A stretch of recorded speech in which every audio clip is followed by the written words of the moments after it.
Good evening, everyone, and welcome to the November 8th, 2021 Planning Board meeting. As if we always do, can we please stand for the pledge? I pledge allegiance to the flag of the United States of America and to the republic for which it stands, one nation, under God, indivisible, with liberty and justice for all. Thank you, and thank you for attending our meeting. First, we're going to start off with correspondence.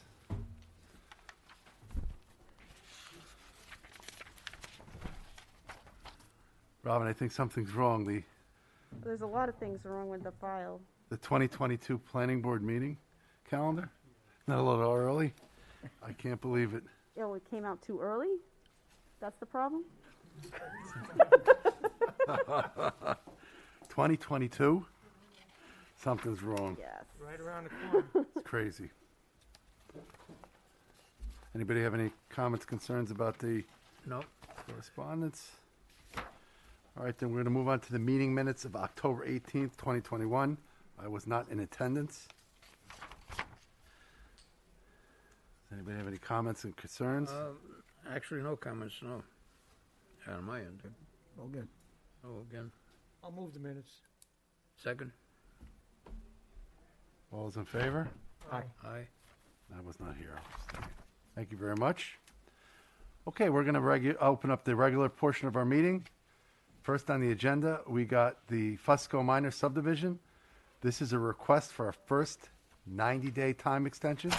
Location is 3477 Stony Street. How are you? You just got to come up. Thank you. And your name for the record? Laura DiGiovanni. How are you tonight? Good. Yourself? John, any issues, concerns we need to be aware of? We have no issues. No issues here. Any concerns with the board? No issues. All right, then. Do I have a motion to request the first 90-day time extension? Motion? Second. All those in favor? Aye. Aye. Motion carried. Thank you for Thank coming. you Good very luck. much. You got it.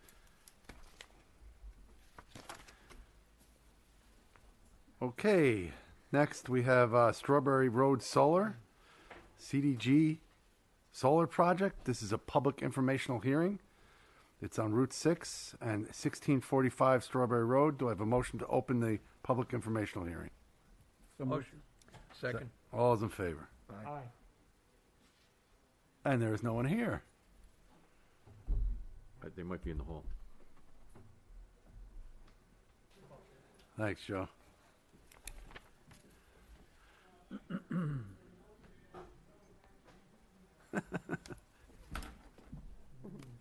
Briskly. Yeah.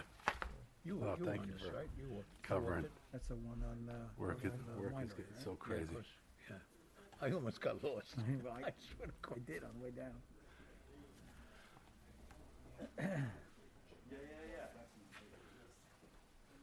Okay, so we'll move on to the next item.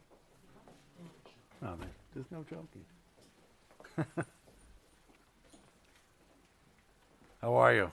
How are you guys? Good. Yourself? Doing well, thanks. You want Mask still on Yes. us here? Yeah. Okay, If you understood. could, just name for the record. Yep, it's Craig Dwyer, I'm Director of Utility Markets for Green Street Power Partners. Okay. Brian Matthews, Project Manager for Green Street Power Partners. Quinn Ciftali, landowner.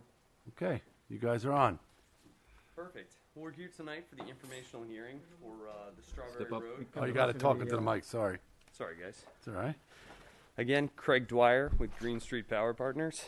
We're here tonight for the informational public hearing for the Strawberry Road Community Solar Project.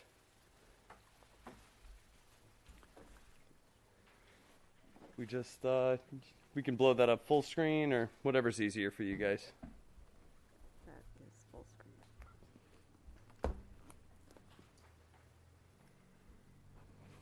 Perfect. So what we're looking at here, this is on the just on the corner of Route 6 and Strawberry Road. It's a total of about 22.5 acres. Disturbed property on this is just under 9 acres, and it's a 2 megawatt solar facility of community solar. So it's energy being produced closer to home where the local residents can actually purchase energy from the project at a discounted rate. And you can go ahead next to the site plan here.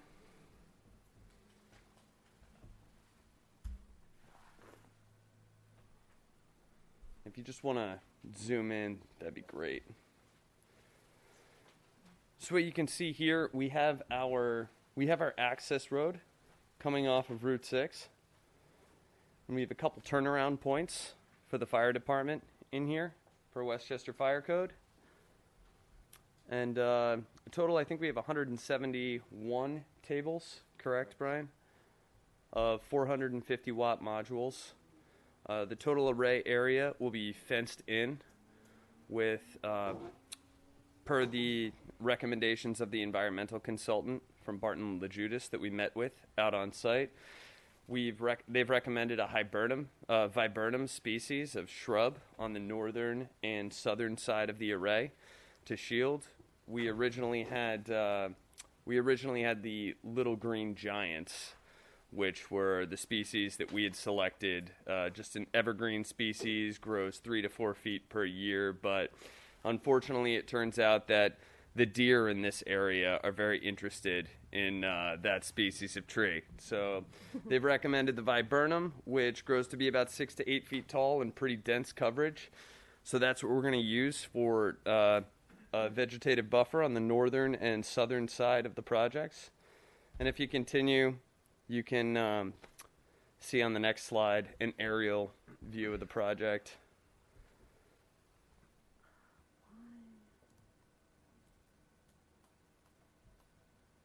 Perfect. So Strawberry Road is up here to the north, Route 6 to the south. Also, per our mitigation plan, I don't know, Brian, if you want to speak to that at all with regards to the retention ponds that were put in place. So, Here, as come you up can to the see, mic. yeah. Oh, yeah. Sorry about that. As you can see on the northwestern side, southern western side, and the southern closest to Route 6, there's going to be some catch basins there. Those are going to collect most of the rainwater runoff. They are strategically placed just based on the topography of the site. Obviously, you don't see the topography here, but they will be all water mitigated to catch into those areas. We still are working on further mitigation plans for fully vegetated species. What's going to be pretty much right up against the solar modules, underneath the solar modules.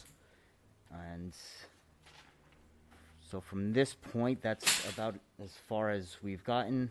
We do know that there is a small stream to the western side that is also wetland, which is part of the property, but it's just being unused because of the wetland qualities. Yep, and we did have our meeting with conservation, and we are, well set back from the wetlands beyond the buffer here. So the wetland, we aren't encroaching at all. The wetlands aren't in play. So the purpose of tonight's meeting is really to, field any questions about the project from any of the neighbors. We are the long-term owners and operators of the project, so a little different from some of the others that you'll see come through. We don't develop these projects similar to an apartment complex where there are multiple players involved. We don't develop these projects to get our construction permits and sell, or to build the project, flip the switch and sell.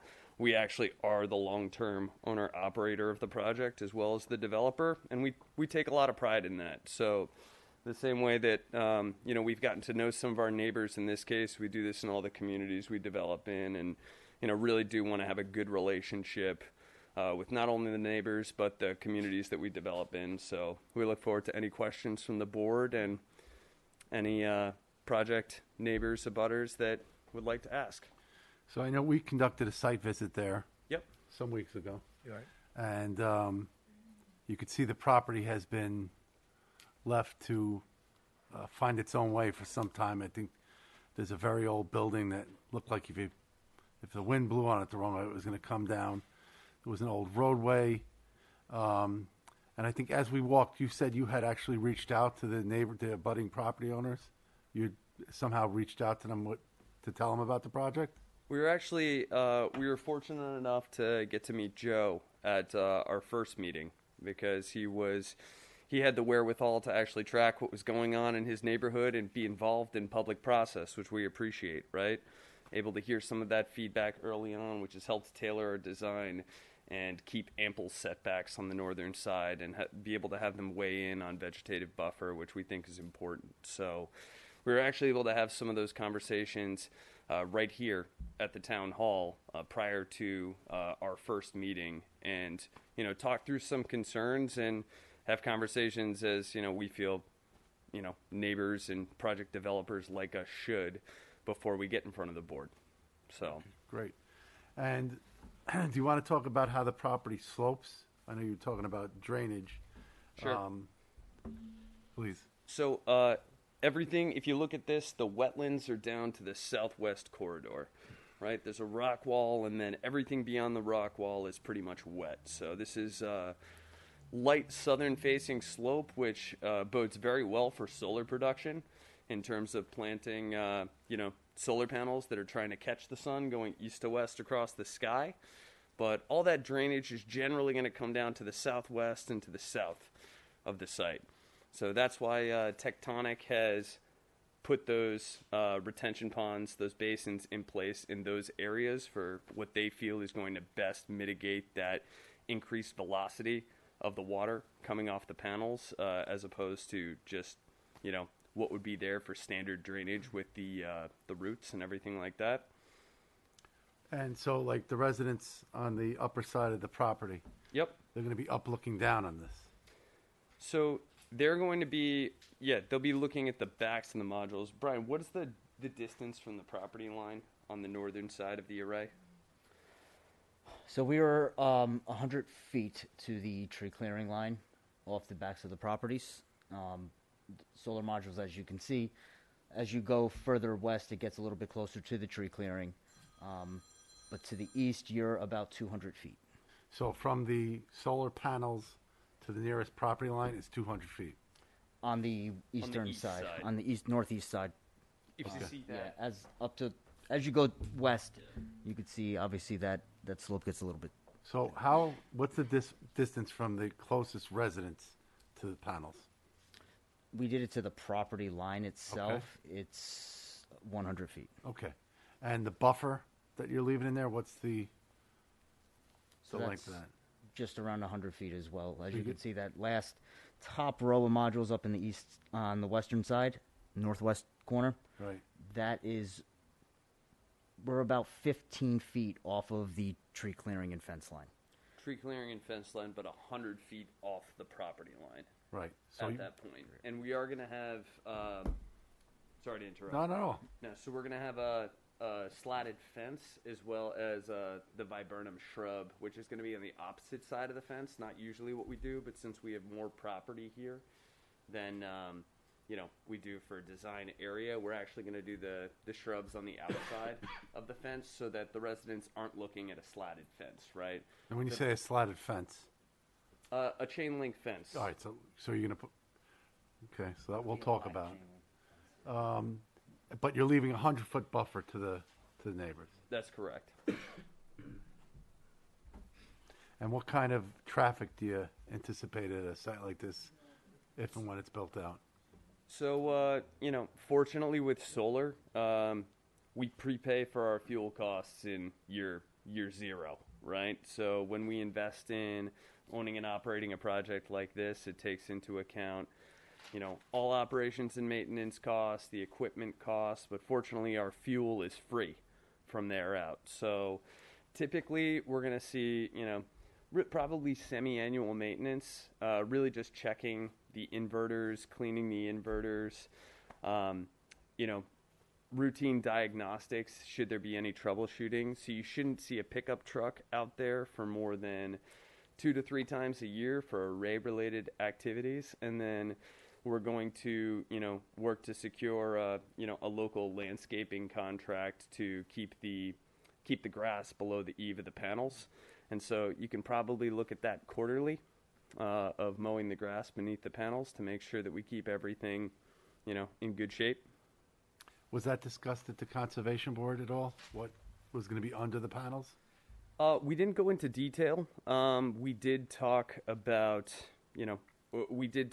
obviously needing to keep the shade, the shade below the eave of our panels. They didn't have any specific requirements, or, there wasn't a lot of discussion around exactly what was going to go beneath. But we're open to discussion on whether we want to, do a pollinator-friendly species, or whether the, added insects to the area, given the residential abutters, may not be best suited for the area. And how many trees were coming down at this point? 600, just over 600 trees are coming down, and on this plan, with the viburnums, we're planting a little over 200, and so the balance will be paid into the tree fund. Okay. What's the height of the panels? Low side and high side? Low side of the modules is usually around 3 feet, depending on the topography. Highest point of any panel will be no more than 9.5 feet.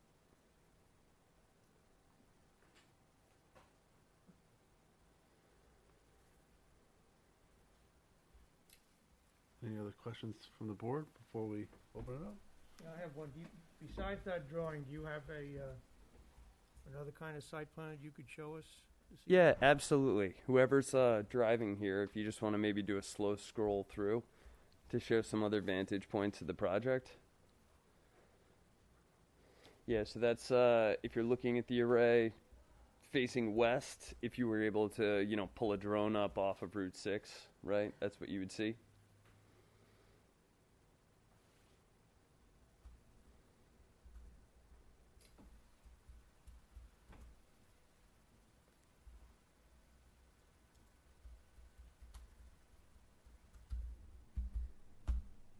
And that's facing south.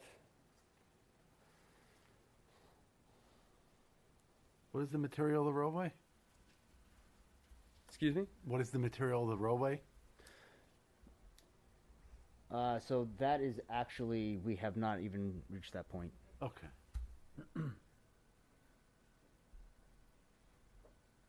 Yeah, I think the game plan would be to go gravel as opposed to asphalt, so it's not more impervious space on the site.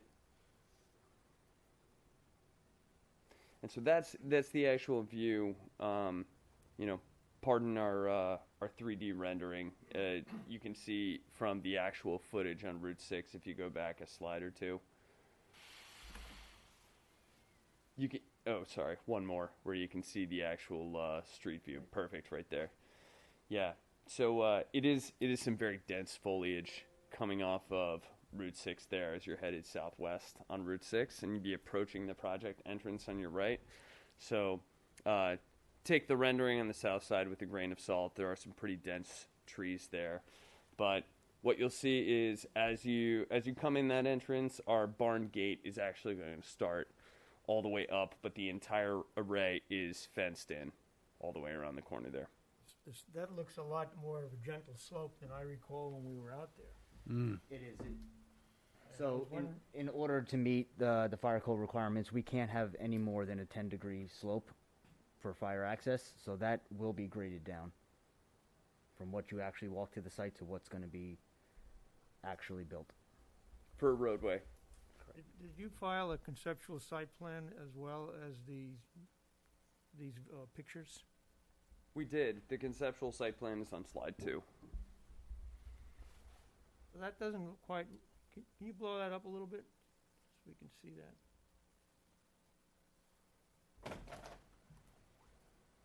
Okay, that's different than the one I have in my materials because it shows the access road going through the middle, and I don't see that on. Right. We have. I guess it was updated. We did that for extra precaution. I feel it unnecessary personally, but if What's unnecessary? the additional access road, The two parts up there. correct. We do lose out on array size with capacity that we do have from Con Edison to interconnect a larger project size.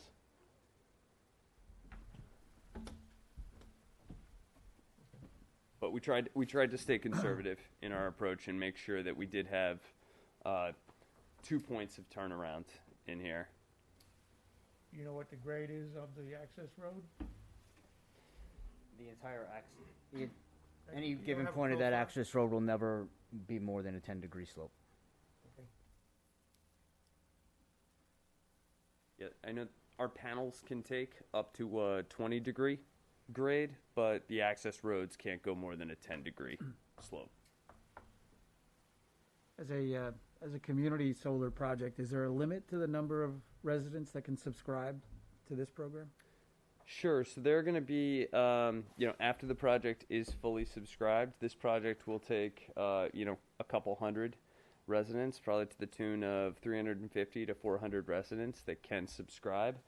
After that, we'll hold a wait list for the project. So anybody in Yorktown that moves or, relocates, discontinues their service for whatever reason, the next person on the wait list will be bumped up. And for those of you out there that, think community solar, the Facebook ads you see may be too good to be true, I have to encourage you, sign up. It's not really over a handshake. You save, 10% on your electric bills with no change to your service whatsoever. And once the supply of projects like these is gone, then, you have to basically sit on a wait list until it's available. So some things in life are not too good to be true that way. It does work, and there are savings involved, but it's on a first-come, first-served basis. Okay. My feeling was this is one of those locations that this seems to be a very appropriate use. You're not adding additional traffic to Route 6, which we don't want to do. Right.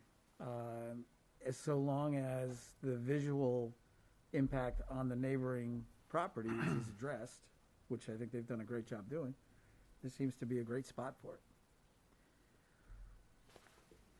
Yeah, I think when we did the site walk, clearly it was a property that, again, it's been left to fall apart for some years. I think they, and we'll hear from the audience in a minute, but I think they reached out. I think the biggest thing here, again, is on the residential end, right, to just buffer them, and they got a 100-foot buffer in the back.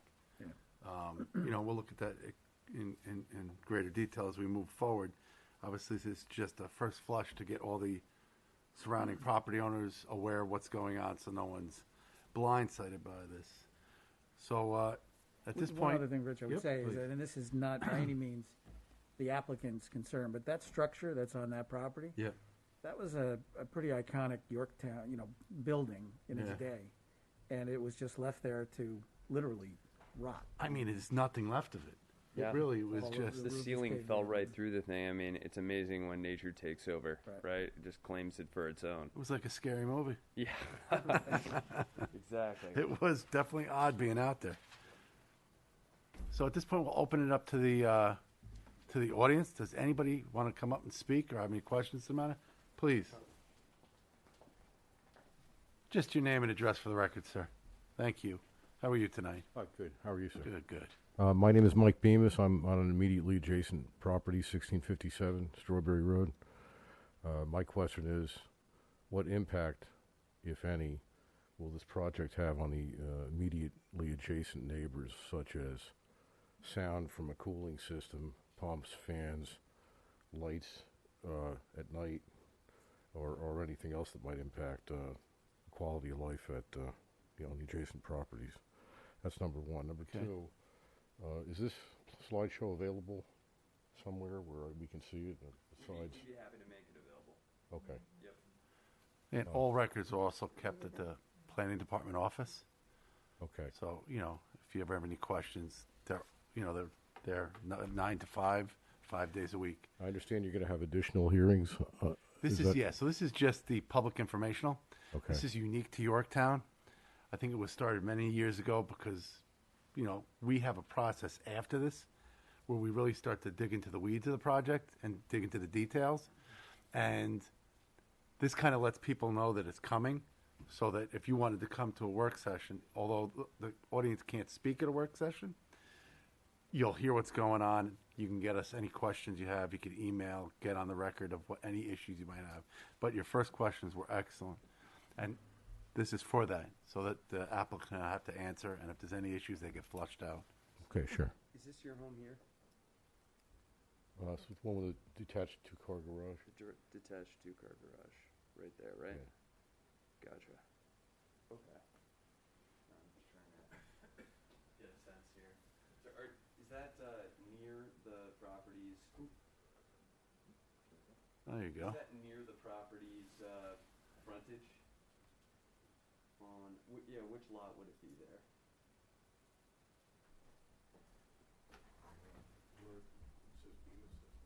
That's a nice lot. Perfect. I got you. Okay, so you'd be on the okay, perfect. So you're on the far western side. That's correct. Yeah. So you know, you're gonna be too far from the And project. talking. You got to go into the mic. Sorry, guys. Keep forgetting.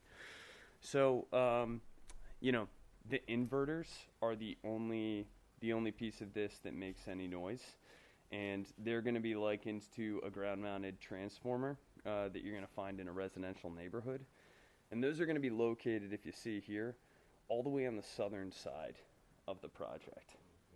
So your property, Mr. Beaners, your property being all the way over to the western side of the project. You'd be at the farthest point from the inverters, but even the residents that are closest, it's likened to, it's 55 to 60 decibels, so it's the same sound level that you're going to find as like a quiet conversation in a restaurant. So I only know these things because I've gotten asked the question so many times, but it's no more that you're going to hear the cars on Route 6 off in the distance before you'd ever hear something from the solar arrays. Other than that, I'd say the biggest thing is just, and the same thing bridge that we want to cross with the other neighbors to the project is just really the visual buffer, right? You know, personally, I wouldn't want to have, you know, what was otherwise, otherwise a forest or otherwise a field compromised into a solar farm behind my residence, right? So I think, you know, and I'm open to conversations with you directly too, and just working to see what that vegetative buffer needs to look like, so that it's ample height and ample density to make sure that. I think you said something about putting a fence up. I mean, Yeah. besides the chain link fence, Yep. an additional fence. No, so it's a chain link fence, and then on the outside, on your side of the chain link fence, we're gonna have vegetative buffer, which is gonna be that viburnum shrub that was recommended by the town of Yorktown's environmental consultant with Barton LaJudas, because they say that it grows dense, it grows 6 to 8 feet tall, and the deer don't eat it. So it makes no sense for us to put in something that's very dense year one and grows to be 8 feet tall, but then is totally, just shallowed out by the deer that come in. Just a correction on that, it actually grows 6 to 8 feet wide, 10 to 12 feet tall. Pardon me. And, with the fence, I got to just forewarn you, Sure. we've been really, I want to say anti-chain link fence, but we always look towards something that's more, especially in a residential area, more appropriate. Yep. The chain link fence, at least historically here, we said looks more industrial. Mm-hmm. And we're trying to really pull away from that.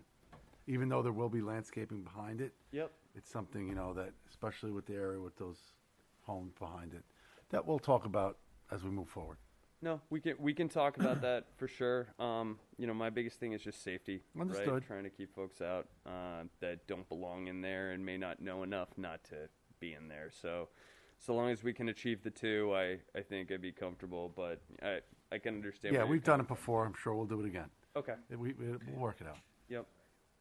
Just to the question about any lights or anything that might be Yeah, bothering we don't them at have light. any. Go ahead, Brian. No. So unless there happens to be something that needs to happen at night, for maintenance, which should never happen, there shouldn't be any lights outstanding. Thank you. Yep. Maintenance at night would be extremely rare. What's the lifespan of this project? So the panels are warranted for 25 years, but we fully expect to have the project operational, really 40 years, because that's the life of the panels. And so after you have this set up, which is nice, I mean, this is why I think Mr. Ciuffatelli saw this as kind of like least impact for, the most that he can do with the property. But once we set this up as a local community solar project that's approved for interconnection, and we've done this in a way that, works with the local neighbors, we can now retrofit this project and, panels will continue to their linear climb in production, right? We can retrofit this project with the next greatest solar module we've already got the infrastructure there to host this project and our approvals for this project. So we're going to own the ground under this thing. We see this as something that, we'd like to stay operational a long time, 40 plus years. Okay. So. Is this presentation online on the planning board site or? So I don't know how fast they'll get it on the planning board site, but I do know if you stop by the office, I'm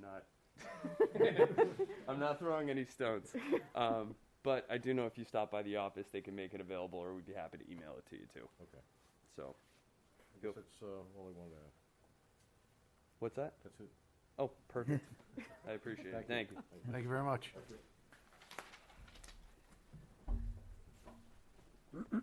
How are you? I'm fine, sir. How are you? Good evening. Jay Copsin here in the Heights. It's not often that I actually prepare a statement, but this time I did. Okay. My comments here tonight are generalized. They are applicable to several projects, and in the interest of saving the board's valuable time, I will make them once and hope the board will consider them across the several projects.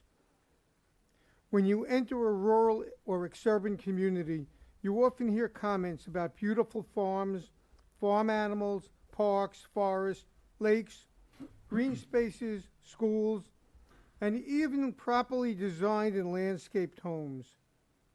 Has anyone heard positive comments about these ground-mounted black glass deserts devoid of life? The communities around our community seem to be taking cognizance of these ground-mounted black glass deserts and preventing their creation. Thank you. Thank you. And I think, to that comment, I think one of our biggest drives here is to make sure that these are, and it's part of the code, properly screened. So they basically have to be invisible, right? There was a town board meeting that I had the opportunity to attend some weeks ago where, and I don't know where it's ended up, where they're talking about possibly putting in a moratorium. Maybe there's too many solar farms coming to town. And Jay, I think everything you described was discussed at that meeting. Part of the town's goal too is proper planning for infrastructure. And what I said at that meeting is, as we see these farms coming fast and furious, we have to recognize how many are coming in, but we also have to think about the future and the infrastructure of the area. So I know Indian Point is shut down. From what I've heard, especially during my job during the day with the Department of Public Works, I don't hear of any infrastructure improvements coming from Con Ed. I think the state is now, they're talking about banning all gas lawn equipment. I think if you get the date in the future where the sale of gas cars is going to be gone, we're going to be really, really relying on electric infrastructure. And I think as a town, we also have to recognize that. Now, I don't think this is appropriate everywhere. I think Rob said it earlier. But there are places in town that we feel it might be the right fit. And that's why we go through this process here. We listen to the residents, but we weigh all the pros and cons as we move forward. We've asked for environmental studies on some of these. We're looking at them all.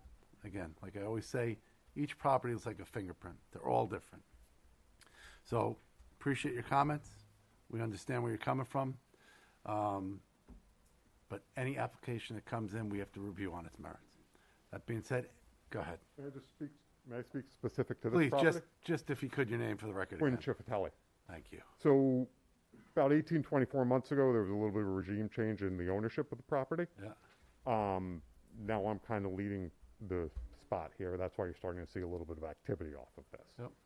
Been owned by for about 4 decades, 5 decades, I would say, something like that. It's we're at a point that something needs to happen. So I don't live in the town, but knowing the town, reading the newspapers, I understand, and there is a lot of trees and everything along those lines, and it's a great town. Felt that solar farm would be less obtrusive than, say, several dozen homes being built on this specific piece of land.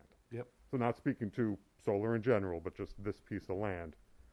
I thought the residents around it would like it better because if we did it as single families, there'd be access off Route 6 and Strawberry. So we tried to do a minimal impact type of situation, partner with Green Street, and it's been working well since. So it was taking into consideration what the town probably would like. I'm not going to say no Understood. specifically, but And just as the property owner, you should really think about dealing with that building sooner than later, because that Yes. is, I mean, that's something else. I mean, that looks dangerous, so I think yes, that's it something. probably will. Hopefully, it's Green Street's problem. It is. I would make that a priority. It is a priority. As soon as we obtain planning board approval and obtain our building permit, that's the first to go, is the demo of that building and proper disposal. Again, regardless of planning board approval or not, No, I understand. as the property owner, I would make sure that that's resolved agree. sooner. Okay, I agree. thank you. Anybody else from the audience? We got two. We'll get you next. Hi, good evening, Susan Siegel. Hello, Susan. Let me preface my comments. I feel it necessary at some of these meetings to say that I support the concept of solar energy and solar farms. That doesn't mean that I necessarily have to support every application that comes before us. And my comments tonight are directed more to the board than questions to the applicant. And they might sound procedural, but they actually have a lot of critical environmental issues behind them. The first one has to do with the EAF form, the Environmental Assessment Form. And this goes beyond this application, and I think you've dealt with this before. The planning department needs to revise its procedures and require, at a minimum, a full EAF for all large-scale solar farms. The short form EAF that was submitted for this one is just totally, simply, absolutely unacceptable. I don't know why it was ever considered, okay? And on that basis alone, I think the public informational hearing should be adjourned until a full environmental assessment form is done. My second issue, which is more significant, has to do with the environmental assessment that was submitted by the town's planning consultant, Barton, and I'm going to mispronounce the last word. Judas. Okay, I'll just say B&L. All right. The planning board is the lead agency for this application, and it was the planning board that requested that the environmental assessment be done. Thank you for recognizing that. But my question is, did the planning board have any impact, any input into the scope of services, on what B&L was going to do? Looking over the consultant's report, I doubt that, but I'm always open to being corrected on that. In October, when the town board passed the resolution to hire the consultant, I filed for a copy of the agreement, including the scope of services. I wanted to see what they were going to look at. I was advised by Town Hall that there was no scope of services. Okay? All I got was the scope of services in the very generic RFP, which was totally useless. Lo and behold, at about 4 p.m. this afternoon, when I accessed tonight's meeting packet on the board's on the website, it included not only the B&L scope of services, but also the actual report. Okay, and so what I had to do is I had written out an outline of my comments, and I finished maybe about 2 p.m. After reading that report, I had to throw out the whole thing of what I had written and revise it based on what I actually saw at about 4 o'clock, on the website. So, I want to thank you, and I want to thank Robin for putting that information on the web, because it is invaluable to anybody who wants to address this hearing, because my comments would have been totally irrelevant had I not seen that. Which also leads me to ask, mostly I guess it's Robin, can that meeting packet be put up earlier in the day? I don't know. I always thought that the board got the packet digitally on Friday. I don't know if that's still the current practice, but it would be helpful to the public and would be much more meaningful to anyone making comments if that could be available earlier. Let's just arbitrarily say 12 noon as opposed to 4 p.m., which is when I think it came on and I saw it today. But I have more specific questions and really concerns about the scope of services and the actual assessment. One of the questions in the scope of services, it says, a final review / support as needed will be provided by B&L after the town's planning board approval review. A final letter would be issued by B&L to provide any concluding project thoughts. So my question to you is, what purpose is a review after the planning board has already approved it and granted its approval? Isn't the reason for the consultant's review to guide the planning board in its process before you reach a decision? Okay? You need a comprehensive environmental assessment in order to make your very basic decision. Should this be a negative declaration or a positive declaration? Okay? What good is having the consultant give you a report after you've made that decision? Okay? And if I'm correct in my understanding of seeker, all it takes is just one potential negative impact to require the planning board to make a positive declaration. And to me, it looks like there are several possible negative impacts for this project. So I urge you to give careful thought as early in this process as possible to where you're moving ahead and whether you're going to have a positive deck, because that should be decided sooner than later. Okay.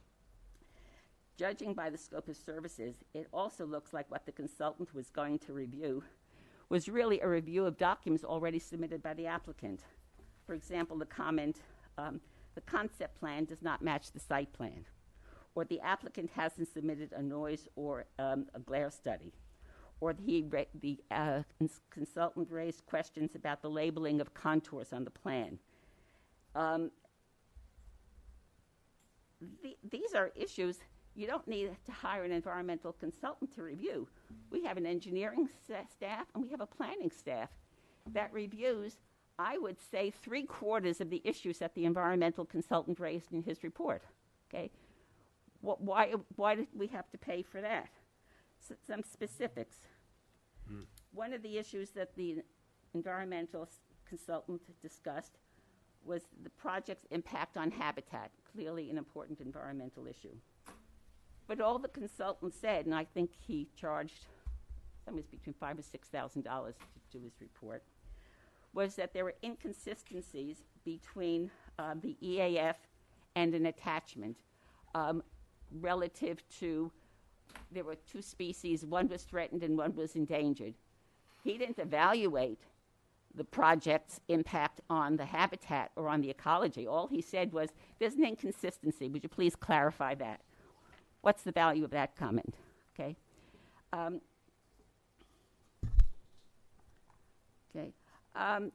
He talked about the project would also clear-cut 680, about 9 acres, 683 trees. The consultant called that a core forest. Would somebody please explain to me what a core, C-O-R-E, forest is? I just put those 2 words into Google and I couldn't find anything. So I don't know. I know what a forest is, but I don't know what a core forest is. And then he said that removing 683 trees was, quote, deemed acceptable. Did I miss something in that report? Did I miss any comments about how removing 683 trees, clear-cutting 9 acres, would impact the loss of multiple functions that the trees provide? Let me just go through the list, which I'm sure you've read Linda Miller's, reports on this. Erosion control, groundwater recharge, stormwater, filtering out noise and air pollution, climate control, and again, the ecological stability of the site and the diversity of the habitat. Okay? And what about the impact of clearing 9 acres on the adjoining state wetland? Okay. The applicant stated, and even though there hasn't been a definitive wetlands delineation, I'll assume that he's outside, the panels are outside the wetlands and the wetlands buffer. But clearly, if you are removing 683 trees, abutting the wetland, and you're dealing with groundwater recharge because you're taking all the stormwater runoff someplace else, I think there's going to be an impact on the wetlands, and that's a state-regulated wetland. How could the environmental consultant prepare an environmental assessment without reviewing any of these core environmental issues? And that was the whole raison d'etre for having this environmental consultant. Okay? A lot of time was spent on identifying the types of soils. If you read the consultant's report, page after page after page of all of the different kinds of soils, okay? And I didn't go through all the technical stuff, but then he did say that some of them were very good for agriculture, and the state was very concerned about not losing agricultural land for solar. If memory serves me correctly, the applicant, or maybe the previous owner, but it's the same family possibly, and I don't know, once talked about growing not wine, but grapes on that land. But I don't really think we're interested in preserving agricultural soil. But we are interested in all those other functions that the trees provide. Also, I don't know if you remember, but I think this may be the same parcel that was once considered for something called the senior living proposal. John, do you remember that? Of course. Okay, I think, is it the same parcel? Who's the same person? Is it the same parcel? Yes. Yeah, the same parcel. I don't know if any of you were on the planning board back then. That was over 100 units of combination of assisted and independent living that didn't go anyplace. Bottom line, if the planning board is serious about the need for it to have a better understanding of the environmental impacts of this project, I think both on this site and also on the adjoining sites, and I'm not mentioning issues like the visual, which is obviously a very important thing, then you need a new and a proper environmental assessment. And the planning board, you're the lead agency, you have to sit down with the consultant and do a proper scope of services. Okay? If you're going to do an environmental assessment and base any of your decisions, you need a real environmental assessment. And until that's done, I think this public informational hearing should be adjourned, because as the public, we don't have any input. And the next time the public can speak on this will be at the public hearing, which, as you know, comes at the very end of the process, after you've basically gone through everything. And the precedent, you're going to set a precedent on this one, because this is the first solar application to have gone through the environmental assessment process. I think the town board has also contracted B&L to do one for Foothill. I don't know if it's going to be the same ridiculous scope of services, right? So, and then you have the Hill Farm coming up, and you've got some other projects. So please take that into account. I'd also like to comment on this concept of community solar that I've heard mentioned many times.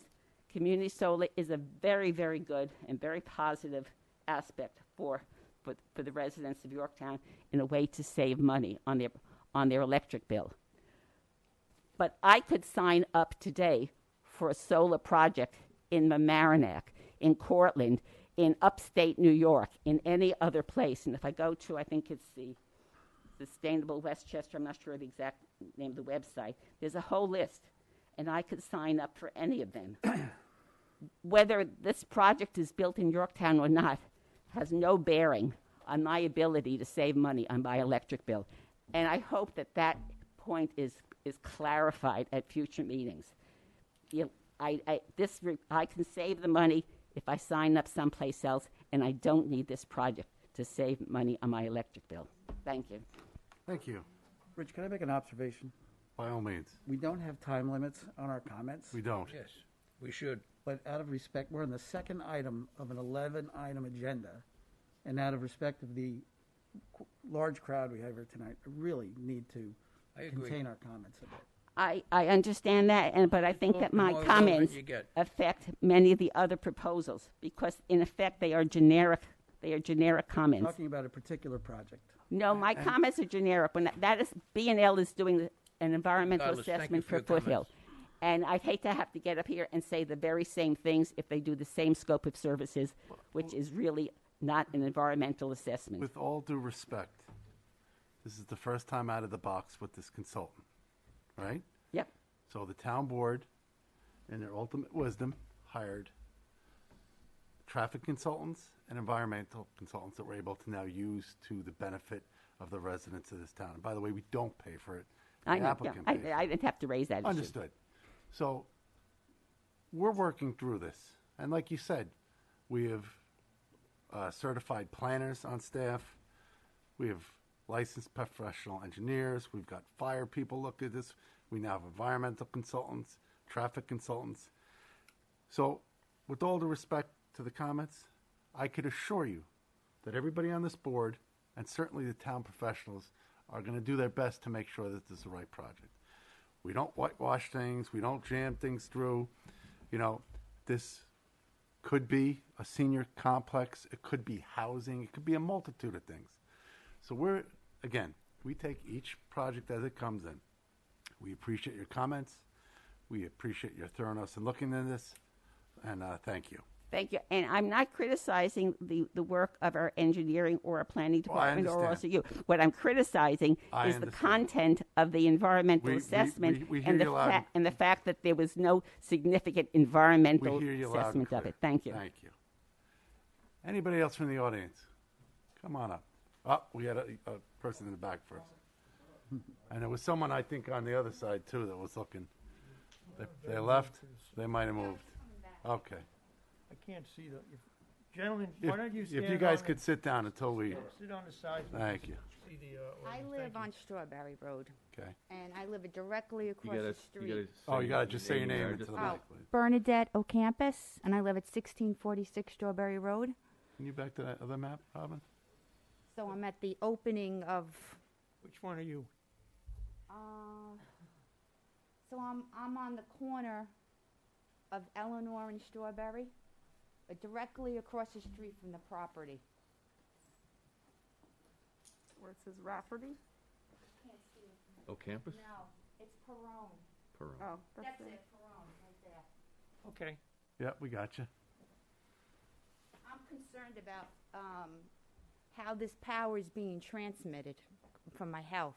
I don't want to find out 5 years from now that I'm getting cancer from this, from these solar panels. And, you know, what is this also doing to our house value? You know, I mean, they might think it's pretty with their shrubs and all that. I think it's ugly, honestly. Yeah. So I'd like to know, what's that going to do for, our house value.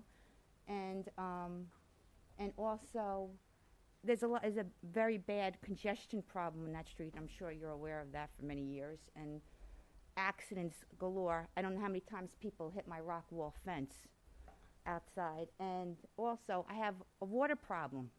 There's a lot of water that comes down that street. We're in a flood zone over there. I mean, it might not be technically a flood zone, but we're always getting flooded out. So I'm concerned about the water. Okay. So, how is that power being transmitted from those solar panels? Is it We will get the answers wires? to all those questions. Oh, okay. All right. All right? Okay. Thank you. Thank you, Bernadette, for the questions. Very good ones with regards to how the power is being transferred. So all the power is going to go on to Con Edison's main feeder down on the south side of the property. Off of Route 6 is going to be the interconnection point by our access road there. But, look, electric infrastructure, when you look at transmission lines, substations, transformers, all these things have electromagnetic frequencies. And I can tell you that solar, compared to just the distribution lines that you see on the road, let alone the cell phone in your hand, has far less electromagnetic frequencies than, anyone that lives under or near a large overhead transmission line.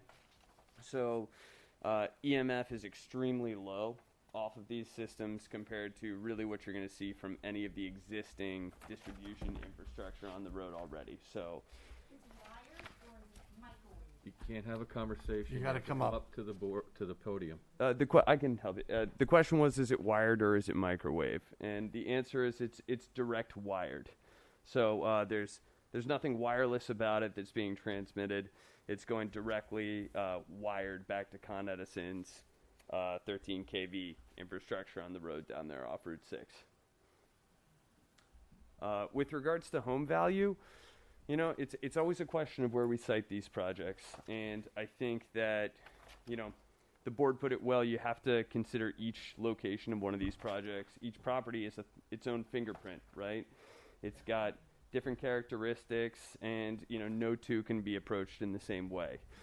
I think when you're looking at this here, we have property that, I mean, look, you guys own property in a fantastic part of the world. You're, you know, an hour from the capital of the free world, New York City, right? And it's a lucky place to be. But that comes with a plan of future development, likely, in a lot of Westchester. And it's got to be done correctly. But I think what you see here with Strawberry Road, you hit the nail on the head. You have an area that's congested with traffic already, and people race up and down that road. If we were to look at another development that would come in on this property, you'd be looking at access coming off of Strawberry Road as well as Route 6 to accommodate those homes, and you'd be looking at increased traffic. That alone, that congestion is enough to depress property values.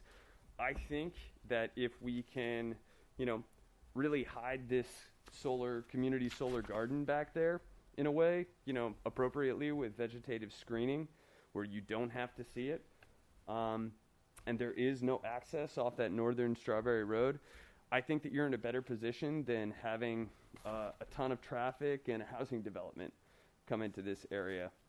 So, you know, if you can't see the panels, I think you should be in a good spot. Okay, thank you. Well, that's part of our charge, is to make sure you don't see the panels. Anybody else from the audience? Come on up. How are you? Good, how about you? Good. Just your name for the record, please. John Hamilton, Strawberry Road. I Hi. live directly across from the project on Strawberry Road. And an interesting point was raised when he said that it'll make less noise than the traffic you hear on Route 6. And unfortunately, we can hear the traffic on Route 6 as it is now, and now we're going to take away this 400, 500, 600 buffer trees. How are we going to mitigate that sound when it comes and hits Strawberry Road? Also, I was curious about how deep is the foliage buffer on Strawberry Road, coming from Strawberry Road into the property. And also, I'm assuming, and I might be wrong, but I heard that there was going to be another solar project on the Cortlandt side, on Lexington Avenue side, right at the end of Strawberry. I hear that that's being proposed. So we're going to have two solar panels taking down hundreds upon hundreds upon hundreds of trees. How does that affect this area with all the other environmental factors? But I'm curious about the noise. And I'm curious also, and I don't know this, when you have X number of panels on a heavy rainstorm, what does it sound like? Okay. Thank you very much. Good questions. Anybody else from the audience? Oh, you will? He will. So, panels in a rainstorm, I'd say the first thing you're going to hear is the rain on the roof of your house. So, you know, I can't. There's not going to be really any additional noise off of the panels. It's just glass, and they're on an angle. So, you know, if you can imagine, you know, ceramic coming in on an angle, or like a glass face and water dripping onto it on an angle, there's almost no noise. It's not like this is a tin roof. We're talking about, you know, glass panels that are made out of the same type of glass that they use on the sides of commercial jetliners. So sound won't be an issue in a rainstorm. The other question, again? I'm sorry. It's the noise from the noise from 6. Route 6 now. Cutting down trees. We would hear that. The noise from Route 6. So you're up on Strawberry Road, correct? Right. Up on the top. Mm-hmm. So, you know, the main thing that's shielding you from the noise, not that the trees probably don't help a little bit, but the main thing that's shielding you from the noise is just that hillside, right? Route 6 is significantly lower than you are up on the top, because Myself, the planning board, the environmental consultant, we've all walked up that hillside, and it really is. It's a trek to get up to Strawberry Road. So between that and the vegetative buffer that we put on the northern side, our fencing, that hillside is pretty severe. I mean, even as we looked at the steep drop-off, as you walk towards the Knights of Columbus building that'll be coming down, towards the eastern side of that property, even the environmental consultant said there's really no way that you can even see up into the panels. Well, I mean, I'm not arguing about site. yeah. So as you it's look, amazing to me, though, that you can take down all those trees and not have any difference in noise levels. That's astounding to me. That's a lot of trees to take down and not hear anything. What is the density of the foliage on Strawberry Road on the buffer? the density of the foliage in feet. I believe we're 100 foot from the property line. I'd say That the foliage starts, I'm sorry. that the foliage starts immediately on the opposite side of our fence. So yeah, so we are 100 foot to the property line, and then from there, the length of each property to Strawberry Road, and each resident gets to pick how dense tree foliage they'd like for their personal property. Well, no, I was talking Right. about coming off of Strawberry Road originally. You're going onto the property. Mhm. So there's a 100-foot buffer you mentioned. So that where does the foliage start in that 100 feet? So that in the middle is going to remain, right? That ingress and egress off of Strawberry Road, that center point, But it's going to be sealed off. There'll be no access. that's sealed off. There's Right. going to be no access Okay. with this Mhm. current plan, right?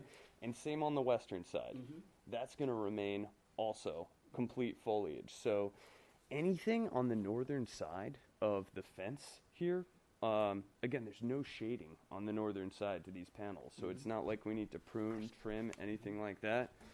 We're going to leave all the foliage we can existing north of the fence because there's no effect on our production for the short or long term. So if I'm understanding you correctly, there's a 100-foot buffer. Your fence starts 100 feet in? Correct. Okay, so you're saying for that 100 feet, there'll be no change in the foliage? Correct. And Okay. added foliage, Right, actually, so the because we're trees going to are- add that the trees in viburnum. that area will remain. They won't be cut down. Right. Okay. Which Brian corrected me. The proposed viburnum shrub actually grows to 10 to 12 feet high and not 6 to 8. So. So I'm assuming there's always a conservation issue where they're guaranteed to replace any dead ones for X number of years. Okay. And has consideration been taken about a possibility of another solar farm just down the street from you, less than a half a mile away? Are you familiar with that? I'm not developing that one, so Well, I'm just curious how that factors in with all of these solar panels within a half a mile of one another. yeah, so And not to cut you off, No, I'm please. sorry. Please, I appreciate it. If you look at our agenda tonight, there are quite a number of solar farms coming in. Mhm. If we would be, I'm sure, noticed if it was on the Cortland line of any project.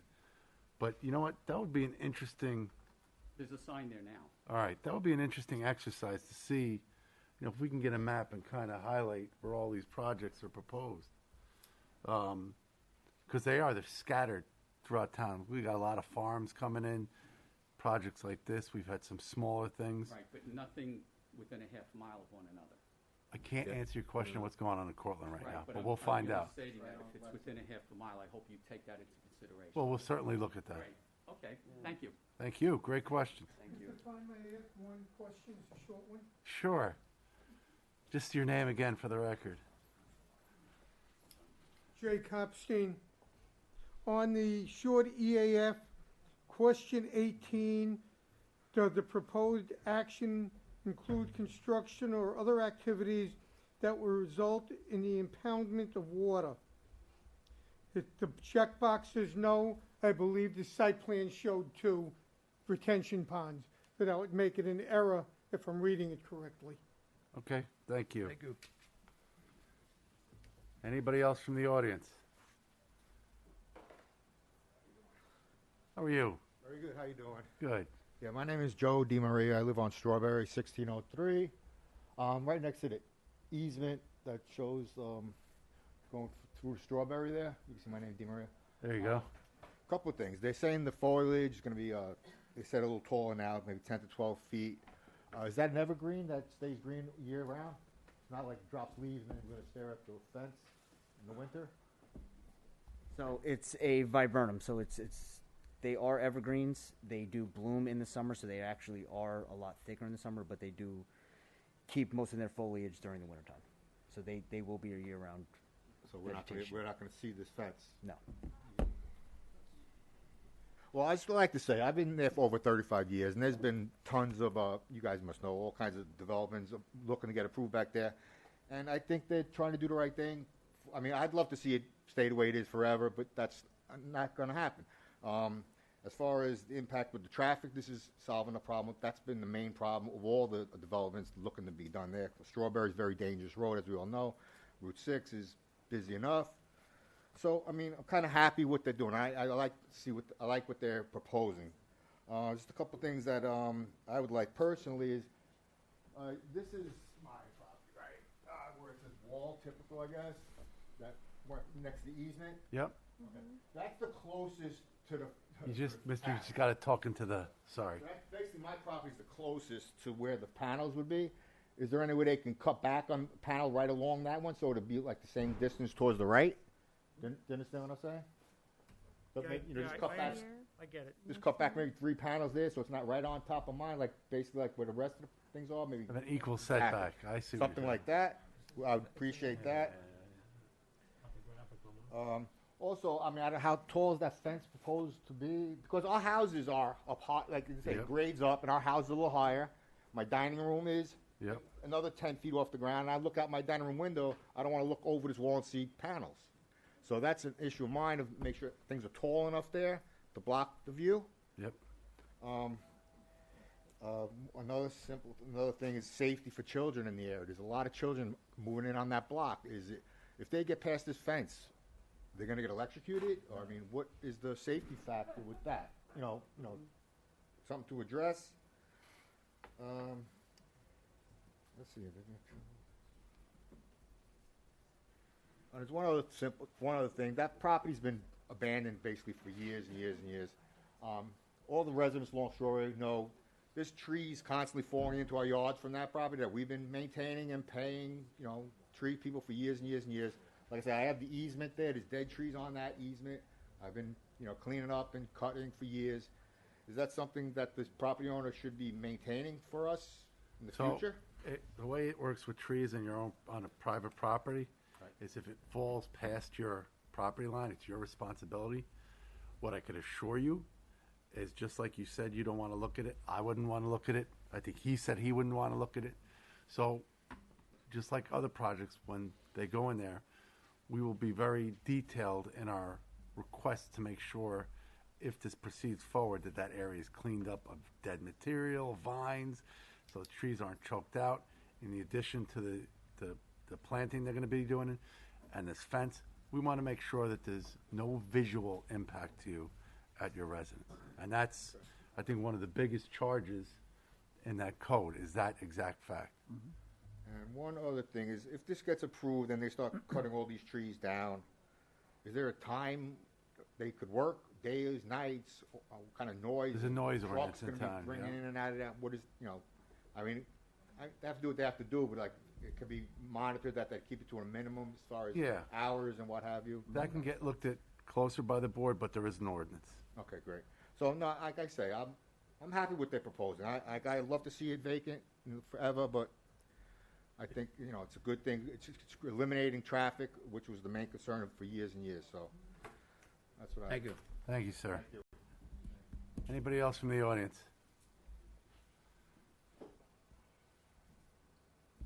No?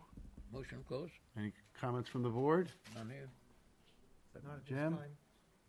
No. Don? Okay, do I have a motion to close the public informational hearing? Motion. Second. All's in favor? Aye. Aye. Thank you. Thank you.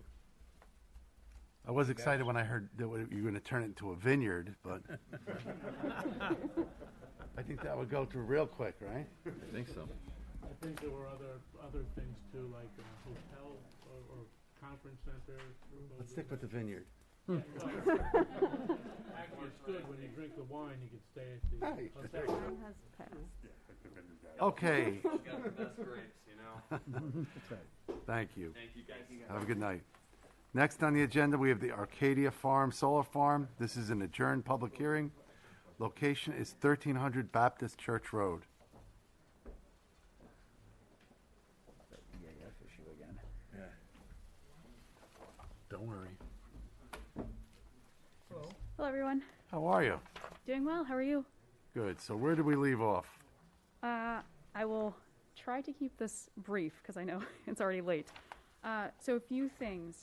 Since we were last in front of you, one of the main things we completed is the full environmental assessment form, both parts 1 and 2. I believe those have been on the record for more than 30 days, which was the requirement in order for those to be accepted and give the public enough time to review them. So that is the main thing. A few other updates. We completed a site walk with the New York City DEP on October 21st to do a what they call a water course delineation and begin the DEP process. Of course, they won't pick up the project formally until you issue your decision, so we just got started with them with the early part of the process. After that site walk, they didn't identify any particular concerns with the site. They seemed very happy with it, are just waiting for the process to sort of fall into their hands. I did receive a letter from the Tree Commission just earlier today.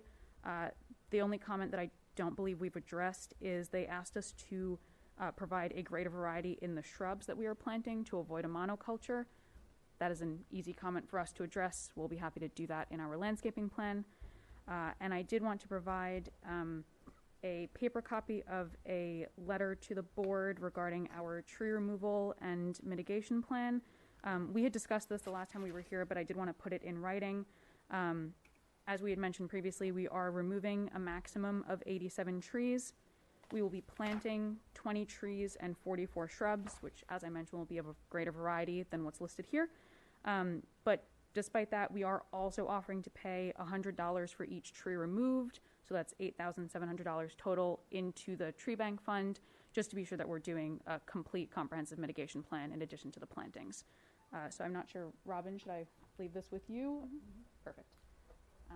I'll also submit that electronically so you have it in the records. Great. I believe those are all of the updates. I'll keep it brief for today. Okay. John, anything on your end? We have nothing on our end presently. We'll continue to work with them because there's always some after-the-fact stuff between the time the hearing closes and tying up all the loose ends. So. Okay. Jim? Nothing on this one. Okay, this is an adjourned public hearing. Anybody from the audience? Come on up. Just name for the record. Can I take my mask off? You can't. I'm sorry. Okay.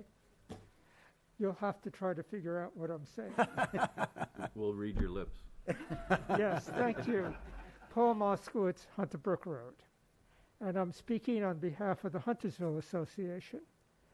It's a voluntary community association in the Huntersville area, which includes residents on Hunter Brook Road, Baptist Church Road, Baldwin Road, Old Logging Road, and a few other.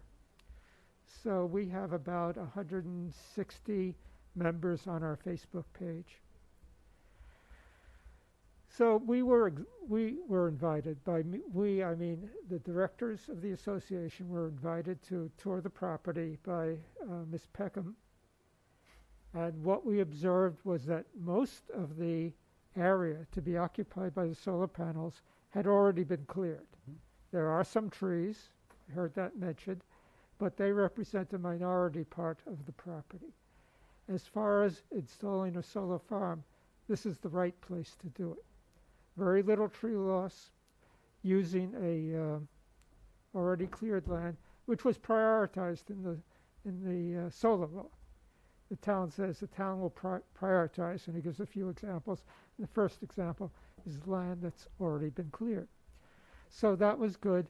We did not see that there would be any visual impacts either on Baptist Church Road or on the neighboring properties.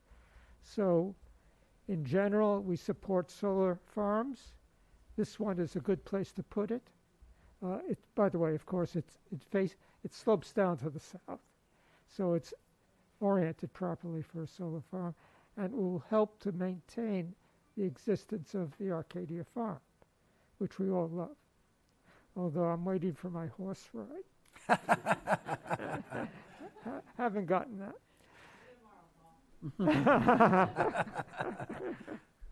So anyway, we like the idea. We're in favor of it, and we have no objections. Thank you for your Thank you. comments. Thank you. Appreciate it. Anybody else from the audience?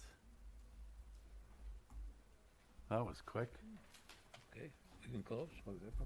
Yeah. Any reason to hold? I don't think so. Nope. All right, do I have a motion to close the adjourned public hearing for the Arcadia Farm Solar Farm? Motion. Second. All those in favor? Aye. Aye. Motion carries. Thank you. Okay, next we have the Kichwan Farm Solar Farm. This is also an adjourned public hearing. Location 716 Kichwan Road.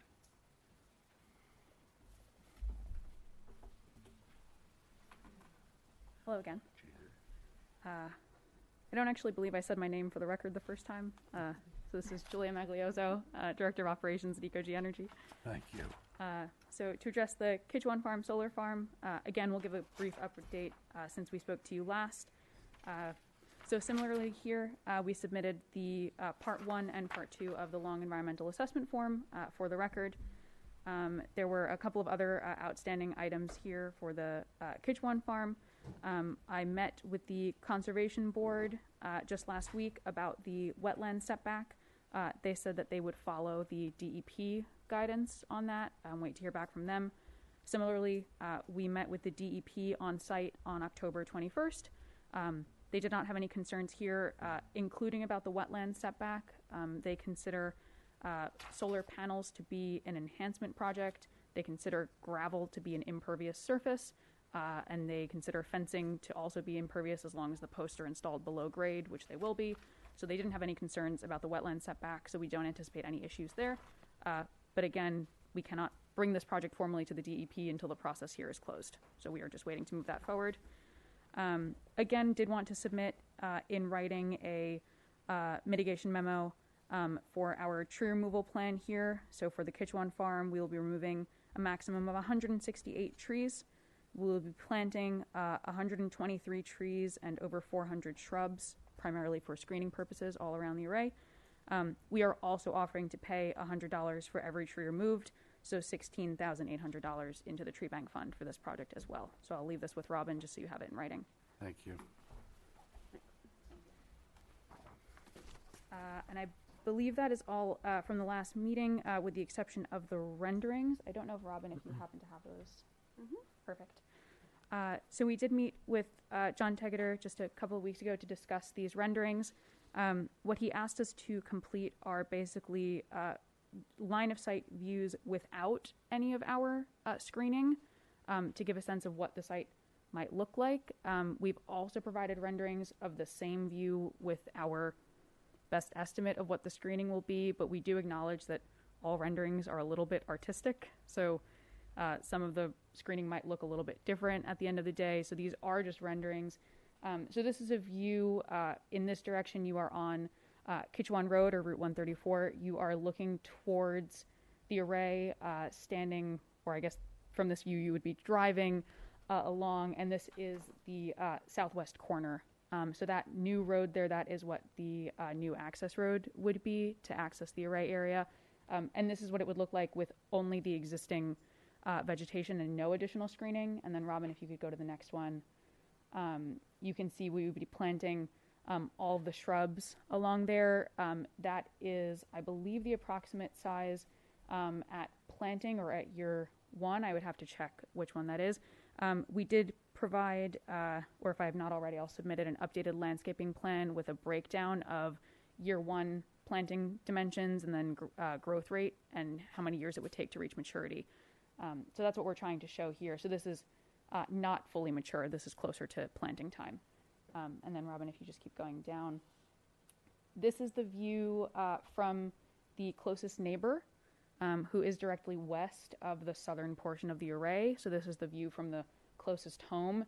This is without, this is with the proposed screening, but even so, there's so many trees between the neighbor and this property that we don't think the array would really be visible. We did try to simulate as best we could winter conditions where it would be most visible. Robin, if you wouldn't mind, keep going, please. Thank you.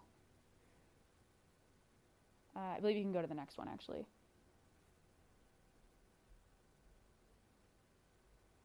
Yes, perfect. So this is the other view, also from Kichwan Road or Route 134. This is coming from the other direction. So this is looking at the existing entranceway to the property. Those trees by the road and that brick wall are already existing. Those will not be touched. And you can sort of make out the panels in the background there. This is a rendering showing the potential addition of a greenhouse and the proposed screening. Robin, you may want to go to the next slide, I believe, which is a little bit better of a view.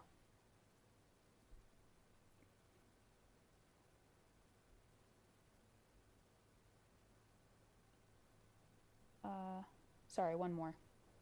Apologies.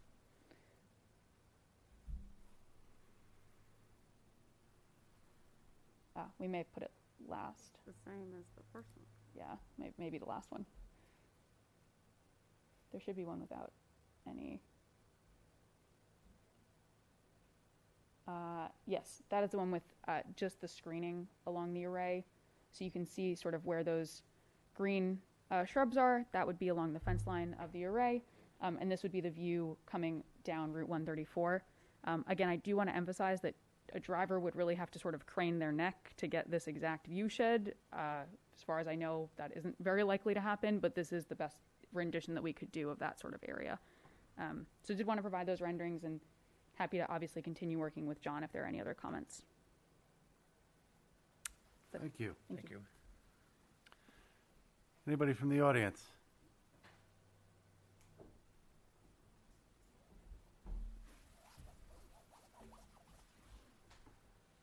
Good evening. How are you? Doing well. How about everyone? Good. Jamie Splain, Hogan, and Rossi for Sentinel Line Stables. I have a number of questions, so I don't know if it's best that I just ask them all and Julie can answer, or if we'll break in between. I'll try to keep it as quick as possible. But okay. First, I just want to note that the parcels are located in what's shown as Area 4 on the Croton to Highlands Biodiversity Plan, and I know that there will be fencing associated with the panels. So I was just wondering, pursuant to that plan, a number of sensitive species are noted in the area, not necessarily endangered, but sensitive species, including certain snakes and osprey. And I note that there will likely be fencing around the panels. So if this plan was taken into account when determining the environmental sensitivity of the area and in reviewing the plan that was put forward. So that's the first, and that might be a question that's not the simplest of the questions that I have tonight, just to get that out there. I'd ask for a copy of the new landscaping plan and these renderings, because I don't believe that they're on the planning board website as of yet. I didn't see them today. So I just asked for a copy of them. I think Julia has my email, but if she doesn't, I will make sure that I give her a card before I leave tonight. In regards to the new plantings, has a water study been done at all to ensure that there'll be proper water in order to ensure the growth and the potential of all these additional plantings that are being proposed? And in conjunction with that, if there has been a water study done, has an irrigation plan been put forward? In regards to the construction, if this project is approved, is there a timeline for construction? And is there a note on the hours that the construction will be going on? I know that noises are really only concerned during that construction period, and given that my clients own a farm next door, of course they want to ensure the safety of their animals, and also would like consideration to the fact that they're residents of the property, and making sure that construction is during reasonable hours. As to renderings, I see that renderings have been put together. In regards to the energy that's going to be generated from the project, is that going to local businesses and homes, or is that open to, as Susan said earlier, you could join a project from upstate or anywhere in the state and still be considered community solar? I noted the letter from the Conservation Board about the man-made pond and that they were waiting on DEC. but on the EAF, there was a note that there was going to be no impoundment of liquids on the property. So I'm just wondering what the purpose of that man-made pond is. I also noted a letter from the Tree Conservation Advisory Committee requesting only native species, and is that going to be complied with? Are there only going to be native species on the property? And there was one document in the backup from Ecogy that references the landscaping, and so I wasn't sure if this was a document that was previously provided, but as you said earlier, updated landscaping plans have been put together, so we'll take a look at that when we've received it. My last question is, I know that a number of these applications have been before the board, and I'm wondering, have any of them been fully constructed as of yet?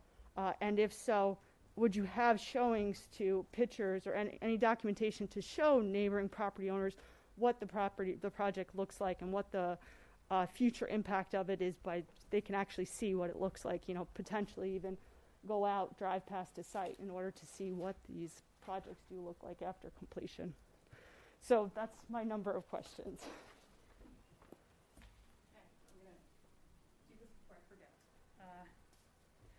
All right, I will try to address those in the same order that they were asked. So regarding the Croton Highlands Biodiversity Plan and the sensitive species, we had provided, with a previous review plan set for this project, a side view of what the fencing would look like for this project. It will be raised off the ground to allow something like a snake, I believe was mentioned, to pass underneath it, as well as other small animals would be able to pass underneath. So if those are species of concern, they would still have full access to the area. They would be able to transit through it, no limitations there. Yes, regarding copies of the landscaping plan and the renderings, I will certainly share those. Regarding a water study or irrigation plan, we have not completed a water study or irrigation plan. We do include maintenance of vegetative buffers and screening and plantings as part of our ongoing operations and maintenance, particularly for those that are directly around the array area. So that will be in our operation and maintenance plan, but no, we do not have a water study or irrigation plan to share.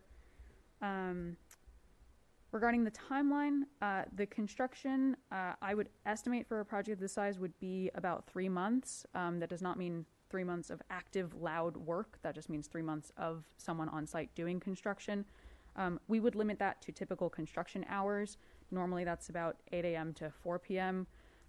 Regarding the noise, do understand that that could be a nuisance for neighbors. We did actually recently complete pole testing on site, and we have a very funny video of one of the existing horses on the Kichwan farm totally undisturbed by this noise, just hanging out while they're doing work on site. But that would be limited to normal hours, probably about 8 to 4. Regarding the community solar, we do emphasize local subscribers.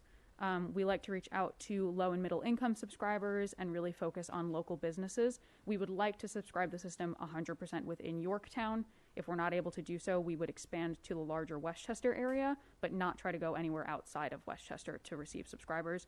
I don't anticipate any issues with that. Our existing subscriptions are fully filled, and we do have a waiting list, so I anticipate that to be an easy ask. Regarding the EAF and no impoundment, there will not be added impoundment with this project. The existing man-made pond has been there for a number of years. Alex, the property owner, is here. I'm sure he could speak to that more, but we will not be adding any impoundment or expanding it as part of this project that is already existing. Regarding the plantings, yes, we will be using only native species. I believe the Tree Commission had sent that memo previously, and we had addressed that concern. I would be happy to check. And finally, do we have any fully constructed systems? Not in this area, unfortunately. Not any that are sort of easily driven by to be able to be viewed. I would be happy to share photos of other sites if that would be helpful, but none that could be viewed nearby. And I think that was everything. Thank you. Thank you. I just forgot one question. How many employees will be on site on a daily basis after construction is completed? So after construction is completed? Yes. None. We will do maintenance twice annually, which will involve 1 or 2 people going out to site just to make sure that the panels are clean, everything is running properly. But post-construction, there's not expected to be anyone on site. Thank you. Anybody else from the audience? No? John? I still would like to have, since these came in just recently, and I appreciate them very much, I'd still like to take a very hard look at the view sheds. Yep. From the roadways and also any neighbor. So I think a little bit more work on my part with Okay. Julia Okay. is in order, and so you can be guided by that with whatever you'd like to do. Jim? No reason to keep it open that I can see. Including what the work that John's got after this. And I every one of these applications that comes in, I think that's clear in the code that that's the biggest task here is the view shed. So, any other comments from the board? No. All right, so we still got some work to do, but that being said, do I have a motion to close the adjourned public hearing for the Kichwan Farm Solar Farm? Why do we have to adjourn it? No, I'm saying closing. Oh, close the adjournment. It was already adjourned. Right, okay. So is there a second? Second. All those in favor? Aye. Aye. Motion carried. Thank you very much. Okay, next on the agenda, we got the Fiori minor subdivision. This is a request for a first 90-day time extension. Location is 2797 Carr Court. And Joe Arena. Hi. Good evening, everyone. Joseph Arena, the Principal Site Design Consultant, representing the Fiori family. When I last reported to you on this, Mr. Fiori had passed away, and they were dealing with estate issues, so we're in the midst of getting that cleared up, but otherwise it's close to being ready to go to get signed and filed. Okay. That's it? That's it. You sure? I'm positive. Okay. Anything on your end? Nothing here, no. Jim? Anything from the board? We have a motion. Is there a second? Second. All those in favor? Aye. Aye. You got your extension. Okay, Joe. I'm going to stay. Huh? I'm going to stay. We're going to wait a while. Another one. One more. Yep. Next, we have the Ricardella Estates LLC request for a first one-year time extension. Locations 702 Sawmill River Road. Joseph Arena, Principal Site Design Consultants, representing the Ricciardella family. We're at the final stage of this to get the maps, the plan signed. We're waiting to resolve the inspection fees with the town engineer. That's the only outstanding thing that we have to do. Okay. All right. We have nothing. Nothing? Nothing on this one either. Jim? Nothing. You sure? I'm sure. Okay. Anything from the board? Do I have a motion to close or motion to approve the first one-year time extension for the Ricardella Estates LLC? Motion. Is there a second? All those in favor? Aye. Motion carries. That ends the regular portion of our meeting. We are going to take a 5-minute break before we go into the work session. Thank you. That girl that stood up here, is she the attorney?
else is in these drawers? Yeah, be careful. They were My picture was 30 years Their ago. first sentence is, Is that how long ago you're? right. I was elected 30 years ago last week. Really?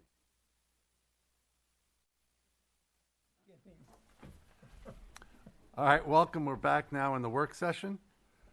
First on the work session agenda is C3 Holdings. This is an LLC, Generations Building. This is a discussion of approved site plan. Location is 1500 Front Street. Hello. How are you? Okay, good. Been a So while. this, this project was originally approved in '09. It was known as Generations. And Anthony DeVito, the person that had gotten the approval at the time, began construction of this 3,600 square foot building, which was a 3-bay garage with storage above. He began construction. In the midst of the construction, he sold the property, did obtain all the building permits and whatnot. He sold the property. The next owner of the property demolished what he had constructed, which was the foundation for the building. We have a new owner in place now. He wants to go back and reestablish that building, the exact same building, same footprint, no changes at all to the plan. The only thing we did was change the ownership information on the plan. So we're looking to get that approval reestablished for that same building. 09, that's Oh, no, yeah, that's a while ago. a long time ago. So we asked them to reestablish the approval so it's a current record and that you get to look at it in terms of if there's any laws that changed, et cetera, et cetera. So Yeah, I gotta imagine in that period of time that things have. Yeah, I mean, from a stormwater perspective, no, nothing's changed. We're working on renewing the DEP approval. They'll rubber stamp something like that. I'm hoping that's the case here. Otherwise, there was no tree removal required, and the site plan is what it is. It's not changing.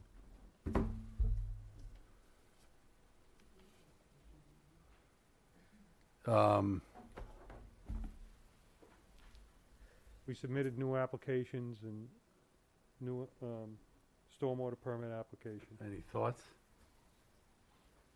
I think dig into the details. yeah, dig into a little bit of the details. I don't think there's going to be too much to dig into. It's really a matter of bringing it forward and making it current. Yeah. So I think we'd be safe if we set up a hearing on it. Does it need a hearing? Well, Yeah. that's up to these It guys does? and this guy. Yeah, Okay. everything needs a hearing. Okay. So I'd give them a public informational hearing, and then at the close of that, you can schedule a public hearing. And nothing is changing? Nothing has changed. And they have open permits? They had obtained a building permit, but It's again, expired. started construction. New owner came in, knocked down what was there. Yeah. And so at this point, we've got to put everything back into place. All right, so I think we'll take council's lead and set up a PIH, if that's right with you. Sooner the better. Okay? Robin, we're good with that? December, yeah. December 5th? Okay, All right? good. Thank Thanks, you. Joe. Have a good Thanksgiving, everybody. Hey, yeah. Thank you. Wow. Okay. Time's Good to flying. hear. Take care. Okay, next on the agenda, we have the Yorktown Rehabilitation and Nursing Center solar projects. This is a discussion, site plan, and special use permit. Location is 2300 Catherine Street.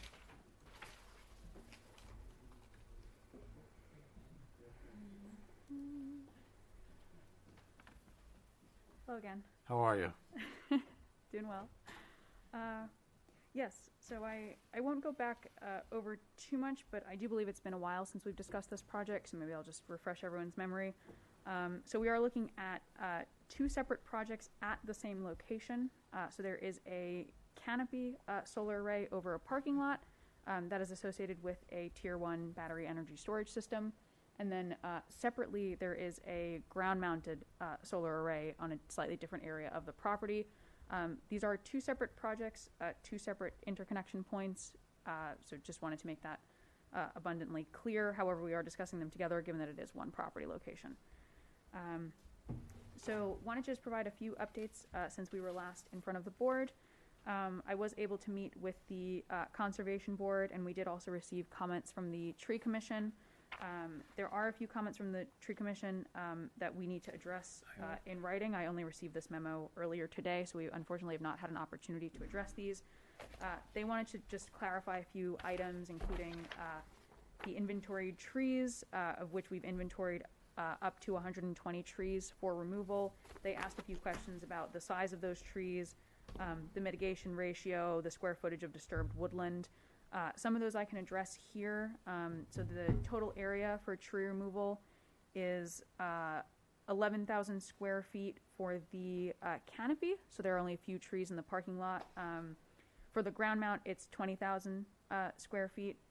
The areas of disturbance for the arrays themselves are significantly smaller, around 3,000 square feet for each. That's actually for the installation of each of the posts underneath the arrays. So the majority of the disturbance on the site is, in fact, for the tree removal. I'll be sure to address that with the Conservation Board and the Tree Commission per their memorandum. They also asked that we use native trees, which, again, we will. The Conservation Board was happy with the screening that we are providing for the canopy along Catherine Street, so they didn't have any additional comments there. But I will do my best to work with our arborist to address these tree conservation comments. As I said, only saw this morning, was not able to get those addressed before this meeting. I'm happy to answer any other questions. I believe those are really all of the notes that I have in terms of updates for these projects. Given some comments that we received this evening, I did want to ask whether the board feels it's appropriate to do a long environmental assessment. We do not believe it's warranted given the thresholds. We're not disturbing more than 10 acres. This is not an agricultural area. But if there is another reason to do a long environmental assessment, I would be happy to hear it so that we do it earlier rather than later. We have submitted the short form. Yeah, and we did a site walk. I forget how long ago that was now, but you know, we walked the property front and back. Clearly, in the front, existing parking lot, which looks like it needed some help, and in the back of the building, other than a small area, it's already mowed grass.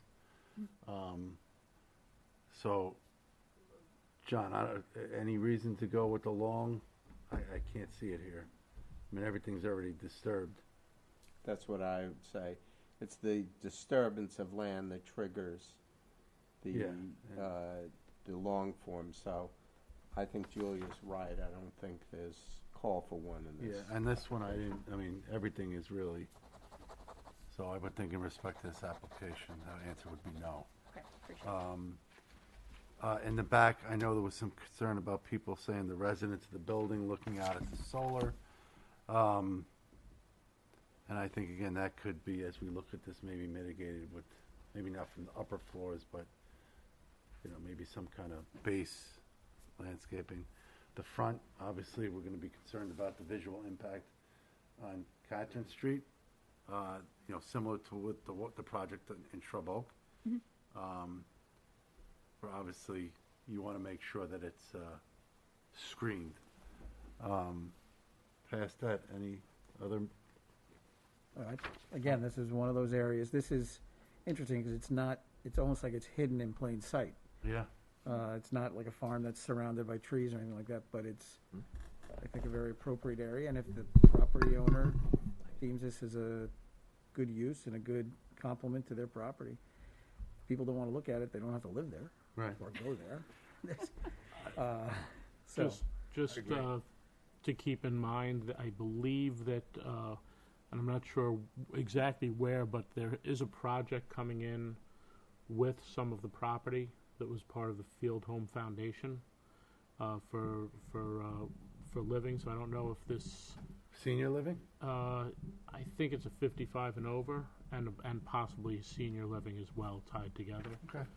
There've just been a couple of those projects bouncing around, so I don't know where that sits on the property to the view, and you know.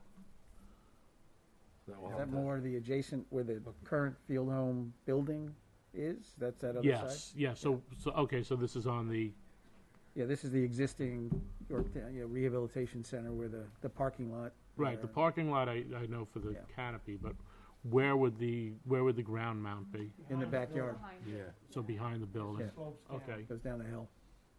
so that may be, just to keep in mind, probably just a screening issue at that point. Okay, 'Cause, I'm not sure relative to this where.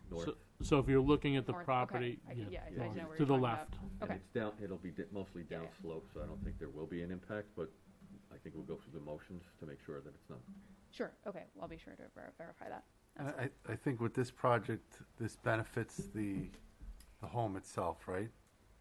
So this will be a community solar project. We do plan for the home to be a subscriber. Right. We actually went through this with them. So between the lease payments that we were providing for being in the space Right. and a subscription, Right. we would be offsetting about 90% of their annual electricity cost. So they Yeah, would have a and very decreased electricity cost. And I think, as we're all aware, these nursing homes are similar. Yeah. Uses really struggle to, Of course. just like we saw some of the farms. Mm-hmm. So again, this is one of those things that kind of, Helps everybody. well, and it's kind of off the Yeah. grid a little bit. Anything on your end? The heights of the canopy, do you have, can you go through that? I see one here seems to have a maximum height of 22 feet, That's correct. That is the tallest. and I think that may be in excess of what's allowed under this section of law. I would have to check. I don't know if that is the limit 20 feet. I think it's And this- 20. I Okay. think it's 15. It's what? 15. 15. No, that, actually, if we look That's at canopies, I think it's 20. Oh. There's another section. I'd also be interested to see the height at the underside of the lowest section. That is by standard 13 feet and a half or greater. Okay, so if you could put that dimension on there to make sure that that is verified going forward. And just to confirm that exceeding that height limit, is that something that would be allowed to be approved by this board, or is there no variance on that height? We would have to be beneath 20 feet, or could a variance be granted? I believe you may have to go to the zoning board for that, but we can look in the body of the law and see. And then I think I'll work with Julia on the visuals, in particular on the back ground array, and I'm a little surprised that is the concerning. I think it's a concern from, the people in the upper story behind, Yeah. but that takes, well, that's residents there, and Understood. I think it's clearly more readily screened, this ground arrays, as opposed to the canopies. Yeah. So I'm interested in both of them, of course, and I'll work on that, but I just wanted to make that Understood. statement. Good point. I just have, just want to clarify two things. There's Oh, God. two memos came in fairly late, one from the Tree Commission, one from Conservation Board. You will address the Tree Commission, I presume? Correct. The new one. You didn't do that yet, is that right? That's right, yeah. Okay. And you referenced a couple of things from the Conservation Board memo, but their memo, they're recommending at this point against the approval of the ground-mounted array at the back of the building. So I just hope you can address some of the concerns that they raised in their memo, if you haven't already done that, the next time we talk. Yeah, so I believe their primary concern was that visual impact of the ground-mounted array. In terms of environmental impact, we will, of course, do a full stormwater analysis for that area. I think their primary concern was the visual impact. We did submit a letter from one of the administrators at the facility in support of the project, stating that they've received support from the residents as well. Given that it is, a view shed from the building on the property owner's same property, I don't know that there is much else we can do for that mitigation, right? We'll do, everything we normally would in terms of planting, reseeding underneath the array, anything that can beautify it. But in terms of mitigation for that view shed, I'm afraid there isn't too much that we can do, especially given, how tall that building is, with respect to where the ground mount is located. So yeah, of course, we understand the concern, but it is, again, on the property, same property, so. That's why I kind of refer to it as kind of hidden in plain sight, because there is no other neighboring properties down the way that would be impacted by that. When they were looking at redoing, I remember Joe Rena was on that project, and the DEP kind of, that whole back area was, I think, the stormwater retention. It was nothing around. Right. There's also a 10-foot drop perpendicular from the sight line within the building, is that correct? From one end of the array to the other, at least? Yes. It's kind of in a hole. North-south That sounds direction? correct. No, in an east-west direction. East-west, yeah, so that's the other thing that they talked about, the drainage and hydrology, and we of course are interested in that, and we want to make sure that nothing's exacerbated. Absolutely, understood. And we did receive those comments. We're already working with our stormwater engineer. Yeah. Anything on your end, Jim? Just Oh, sorry. looking into some.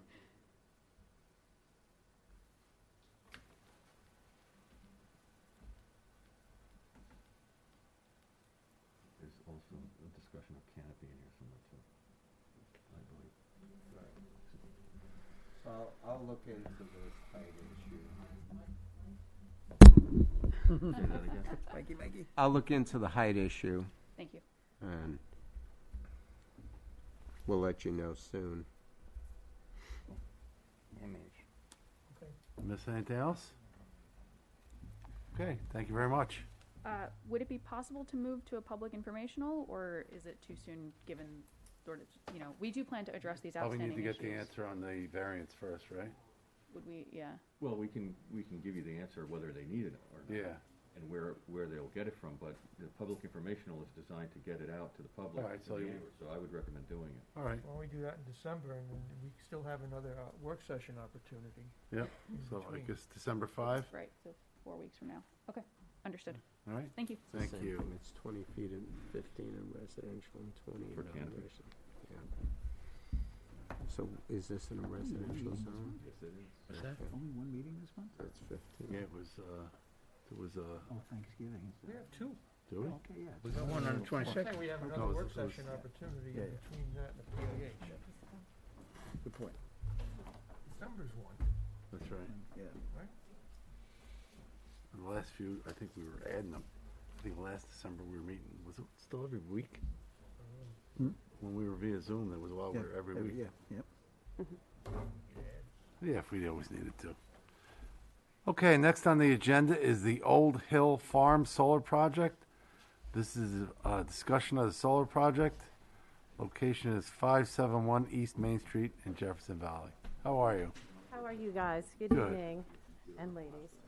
My name is Catherine Honig, and my family owns the property at 571 East Main Street, otherwise known as Old Hill Farm. And I think we're the last of your solar farms for the evening. So we do have a lot of information to share with you tonight, but we'll try to move it along. I'm very pleased to be back in front of the planning board again to discuss the various work that we've done since we were here this summer, the studies that we've prepared in connection with our special use permit application. We've been working with John and Rob and in the planning department to make sure that the project that we're putting together meets all the town requirements for the solar ordinance, the ordinance, and to make sure that we minimize impacts to those who live and drive by. We've been particularly sensitive to habitat, trees, native plantings, and storm water. As I mentioned the last time I was here, my family has owned this property for 180 years, and up until about 35 years ago, the property was used primarily for grazing cows and growing vegetables. It's now, I think, fair to categorize it as abandoned farmland, where underbrush and invasive trees and vines have grown. And it's bordered basically on 3 sides by commercial and industrial property. To To the south, we have back of Club Fit and lower down Route 6. To the east, we have the back of all the different commercial properties along Hill Boulevard. Across the street to the north, we have Coach and 4 and one single-family home. And to the west, we have one single-family home in the back of the Bank Street parking lot near the old Toys R Us. Oh, sorry.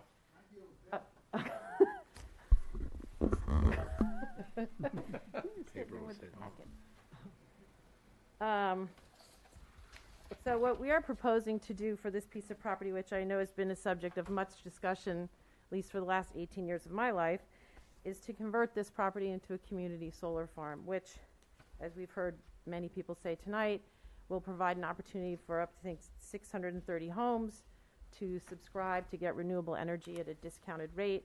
And I think one thing that didn't come up tonight is there's also an opportunity for commercial property owners, local businesses, schools. I think up to 40% of the energy can be subscribed by those entities too. So it's not just homes, it's businesses and schools, and nursing homes for that matter.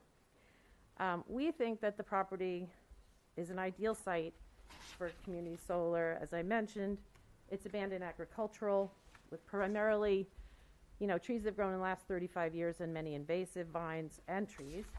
It's bordered, as I say, by mostly commercial and industrial properties. And there really are limited sight lines into the property, and we're proposing to put up a significant amount of additional screening because we want to keep it that way. So we're proposing, I think, about 262 7 to 8 foot evergreen trees, not shrubs, evergreens, that have a mature growth of somewhere 60 to 80 feet. And we're also including a 7-foot privacy screen in terms of the fence. And when I say privacy screen, I heard you talk earlier about fences. We're looking to put what we're required to put, which is a 7-foot chain link fence, but there would be green slatted so you wouldn't see the chains, you would see green. And obviously we can discuss other alternatives. That's required by code. The solar arrays would be at least 50 feet from every border of the property. And at certain places like the border near the power lines, we're talking many, that's another 6 acres of property that borders the property, 6 acres under the power lines. And on the case of Route 6, it's probably closer to 150 feet. The site, just so you know, has already received full Con Ed approval for connection, and the interconnection point is on East Main. Since our last meeting, we've completed a comprehensive tree survey. We submitted a full EIF, by the way, just so everyone knows. We submitted a landscaping and tree mitigation plan. We filed a stormwater prevention plan containing a stormwater management plan. We updated some visual renderings, which we hope to show you tonight, with a key map. In response to some questions we got from the planning department, we conducted a balloon test, and from the Conservation Board, who we did meet with on October 20th. We conducted a balloon test to test the visibility of the site from various points at higher elevations, and we have some of that material for you tonight too. As I mentioned, we met with the Conservation Board on October 20th, and we had a site walk with them on October 16th, and I think Mr. Bach was there too. Unfortunately, I couldn't join you. And we do have a memo from the Conservation Board, which seems to primarily address hydrology, which we are hopefully working with the town engineer on the full SWIP, which we submitted. So with that, I'd like to just introduce you to Ben Reisman, who's from PowerFlex. We have a team of engineers. PowerFlex is a company formerly known as Enter Solar, which you may know from the IBM solar project that was built up the road here. And I'm going to let Ben walk you through the details, and we also have our engineer present if you have specific questions. So thank you very much for your attention tonight. Thank you. Thank you. Thank you, Catherine. Good evening. My name is Ben Reisman. Robin, if we could flip to, I think it's the third slide labeled property screening. Perfect. Thank you. So, as has been discussed tonight, property screening and minimizing the potential visual impact of the project is a significant focus for our team specifically. The parcel on which the proposed project is located totals about 19.4 acres, of which about 4.75 acres, roughly 25%, will remain untouched. All healthy bordering trees will also remain as property screening.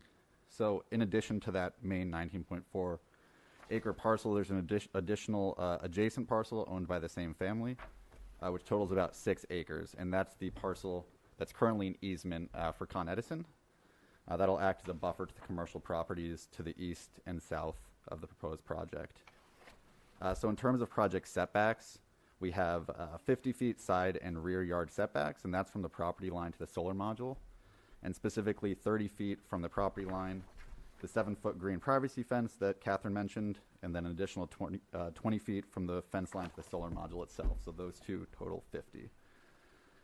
In terms of landscaping and tree mitigation plan considerations, all planted trees will be evergreen species. As Catherine mentioned, they'll be 7 to 8 feet high when planted, as well as several locations we've selected to install 12-foot plantings at the onset just for additional screening purposes. All those trees will total 60 to 80 feet at full growth, and we're planting a total of 4 species. If we can go to the next slide, please.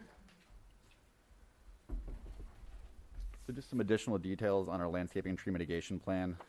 As I mentioned, we're planting 4 species. We have an eastern red cedar, a white spruce, white fir, and Colorado spruce, with the appropriate numbers listed on the slide, 75, 61, 62, and 64 respectively, totaling 262 evergreen trees to be planted as screening for the site. In terms of the site fence, we have the 7-foot requirement as listed in the code. That will be a privacy fence with green slatting, as Catherine mentioned, so you won't actually see the chain length. In addition, we'll have a 6-inch gap in the bottom of the fencing on the eastern, adjacent to the wetland area, and the southern boundaries of the property, and that's to allow smaller animals, reptiles, amphibians to move. Primarily, we're hoping from the wetland through the property out through the back. So in addition, we are pruning existing trees along East Main Street. We're hoping to improve the existing aesthetics of the stone wall on East Main. We're going to remove invasive vines throughout the property, as well as install pollinator-friendly seed mix everywhere inside of the fence line. So if you look at the bottom right there, there's an image of what the pollinator-friendly mix looks like at another project. It's a very different aesthetic. It's on a corporate campus, so the screening wasn't as much of a concern as the client, wanted to show off their solar project. But you can see in the foreground just the type of seed mix we're planning to use here. So it grows very thick and is generally very positive. If we can move to the next slide, please. Quick question, okay? Of course. You both referenced the 7-foot fence as being to code. Yes. Can you just reference what code that is? The solar code. Yorktown Solar. Yorktown Solar Code, correct. Right. Thank you. Yep. Ben, can you just explain what the first picture on Yes. the left side was? Thank you, Catherine. Yeah, so on the top right there, that's a small image. We have a larger blow-up that we can pull as well. That's our mitigation plan. So we have the trees in red that are coming down, as well as, it's hard to see, but the trees that are remaining, as well as the trees that are being planted in strategic locations around the property. So I will kind of explain narratively what those are, but that image is, so here it is, blown up a little larger. I'll just, I think the next page. Just flip to the next slide, please. Thank you. So I'm just, in this page, we kind of punch in on 2 specific locations, the southern and northern border of the property. So the southern border includes double row plantings along the southeast of the site along Route 6. You can see, it's going to be hard. Thanks, Catherine. So that area there, and then all north, we have strategic groups of plantings as well. And then on the border of North Main that Catherine's pointing to now, we also have double row plantings there. And again, those are all going to be at 6 to 7 feet, and then at full maturity, about 60 to 80 feet. Additional details of the southern boundary.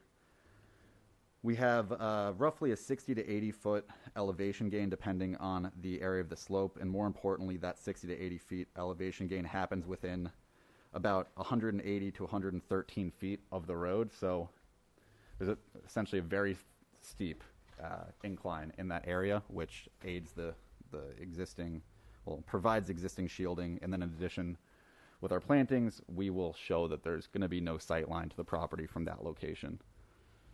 The northern border on the right side of the page, as we just discussed, there's double row plantings there as well. And as we'll see in the renderings, we're hoping to provide no sight lines into the property from North Main Street. Can we jump to the next page? Thank you. So, as I mentioned, we have site renderings prepared. Robin, if we could just, yeah, thank you. Perfect. So we have one back. I'm sorry. Thank you. So we prepared renderings in two different sets. One primary set, which has 7 to 8 foot evergreen plantings, and that's at year one. So at the height they're intended to be planted. Then a second set, which will be at 12 to 13 feet. That's a projected 4 to 5 year growth of our evergreen species. We've selected 5 locations along East Main Street, which you can see listed at the top of the screen there. Locations 1 through 5, which we'll run through. And they range from, you know, the eastern border, the western border, the eastern border of East Main and Hill Boulevard. Go to the next slide, please.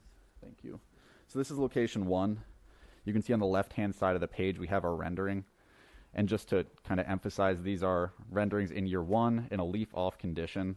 So, you know, in our opinion, the worst possible time to be evaluating visuals. So we just wanted to provide essentially a worst-case scenario. So we have a rendering on the left. This is location 1, so all the way on the western border of the property on East Main Street. And on the right is an actual photo that was taken on November 4th. So comparing, you know, actual to photo just to kind of provide that comparison. That's location 1. We jump to the next one.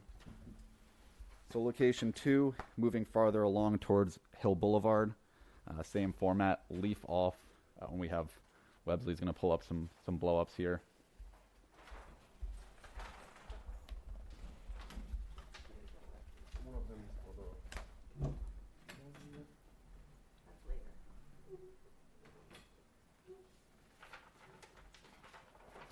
Thank you, Websley. So that's location 2. Same format. We have our rendering on the left, as well as our photo on the right.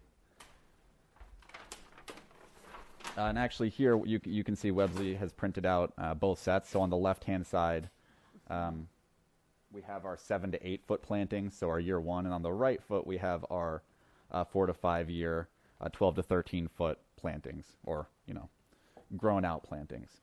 So you can see the comparison there. We also have an appendix in the presentation that contains all 5 of the year 5 set. So you can view them there as well. If we move on, we have our third location, and this is actually the site, or the proposed site entrance. So you can get a good glimpse here of the proposed privacy screening behind the white farm gate, as well as the farm gate we added there. So this is a strategic location where we added 2 larger trees on either side of the entrance. These are 12 to 13 foot plantings. Those we planted in year 1. And we felt this was a location that deserved larger trees to border the entrance to provide additional shielding as you're driving by the property. And you can see on the right-hand side there that Websley just pulled out, that would be the grown-out rendering, the grown-out visual of what the site would look like. Moving on to location 4. This is adjacent to the wetland area of the property. So this is the wetland buffer and wetland area. There won't be modules actually, you know, on the other side of this wall. It would just be more to the right, but this is just the view shed from that specific location. And if we jump one more, we have our 5th location, and this will be from the corner of Hill Boulevard and East Main Street, looking kind of under the power lines through the easement I discussed earlier, through the wetland, and then with the proposed solar project on the other side of the wetland. If you go back to that last picture you had up, so you're going to be cleaning the right-of-way, redoing the wall? To clarify, we will not be redoing the wall. We won't be reconstructing the wall. We'll be cleaning up the vegetation that currently overgrows it, but we won't be actually reconstructing the wall itself. So currently in that picture, you can't see it. But that's what it looks like behind it? It's more rugged than that, but there is in fact a stone wall back there. It's characteristic of the stone walls you see all over Westchester. But the vegetation that's there, that's all, is going to be removed. Correct. And what we see behind it's going to be planted. Correct. Yep. So it will go in terms of order of operations. The wall, existing trees that are there, plantings, fence, modules. That's a nice improvement.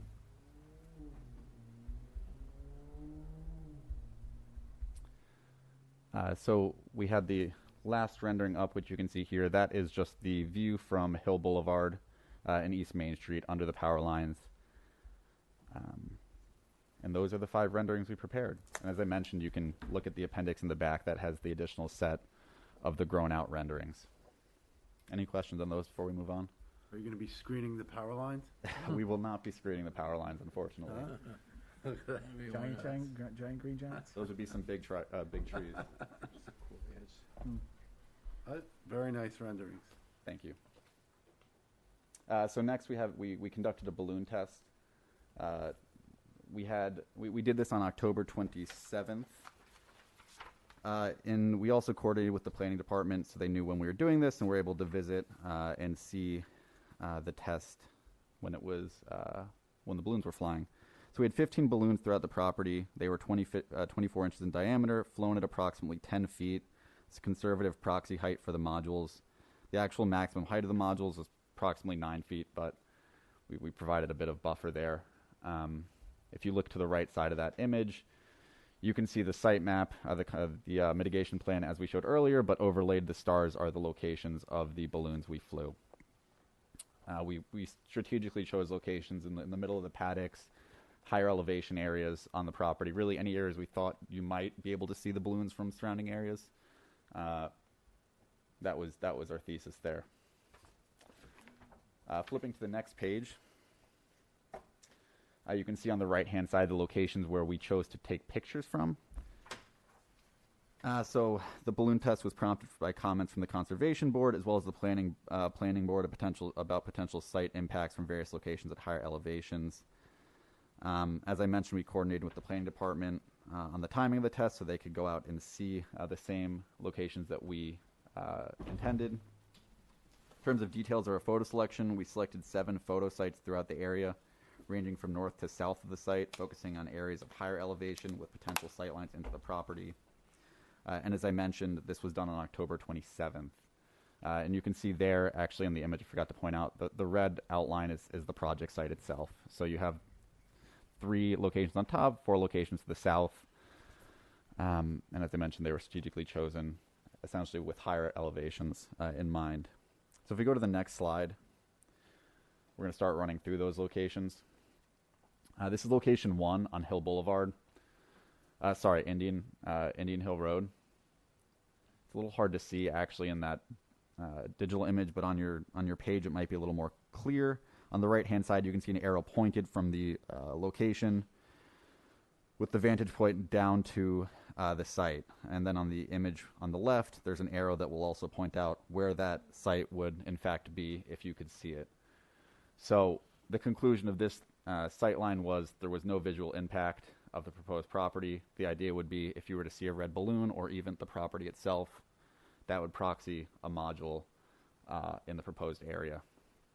So from this vantage point, there was no visual impact. If we move to the second location, this is on Indian Hill Road. Again, you can see it on the key map, and then on the left-hand side, the arrow of where we would be looking to see potential balloons or the site itself. Again, the conclusion was there was no visual impact. This is essentially at the highest point on Indian Hill Road, so where we thought you would have the greatest potential of seeing the site. And you know, again, there was no impact. We couldn't see anything from this location. If we move to the third, this is the Danner Family Preserve, so essentially across the street from the parking lot. This location was mentioned specifically in the Conservation Board memo, so we wanted to include it in this test. Again, the conclusion was there's no visual impact from this location. Moving to the fourth location. This location on Quinlan Street was also mentioned by the Conservation Board. We drove up and down this street and essentially had the same type of view. This is at the top of the hill where we felt the greatest potential would be. Again, there was no visual impact from this location. Moving to the fifth. This on Monticello Court. Another location was mentioned either in the Conservation Board memo or in our meeting with them.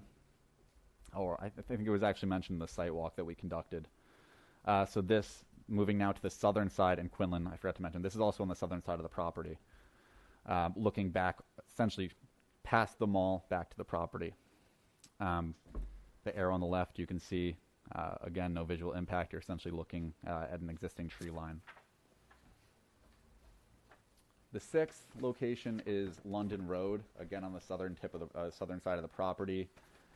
This is looking through the power line easement that runs parallel to our site. You can actually see, it's a little hard to see in this image. I think you'll be able to see it in your printed copy. There's a white roof kind of at the end of the alleyway. That's the bowling alley roof. So you can see the bowling alley roof. You can't see the property. You can't see any balloons. Again, the conclusion was there was no visual impact from this site. And if we move to the last one, this location is from the Jefferson Valley Mall parking lot. There's a little corner of the parking lot where you can kind of get a really good view of the other side. So this is the southern boundary of the site that we kind of punched out earlier on, where we're doing plantings on the right-hand corner of that picture. And then also we discussed the steep slopes as well as existing vegetation and heavy setbacks from the road. So again, this is about 116 foot on the right-hand side and 160 and change foot setback on the left-hand side of this image. All of those trees you see in this image will not be touched. They will all remain, as well as some additional plantings behind them and the green privacy fencing. So again, the conclusion from this side, from this image, was there was no visual impact. To be transparent, this image was taken when the balloons were not up. This was done on the 5th.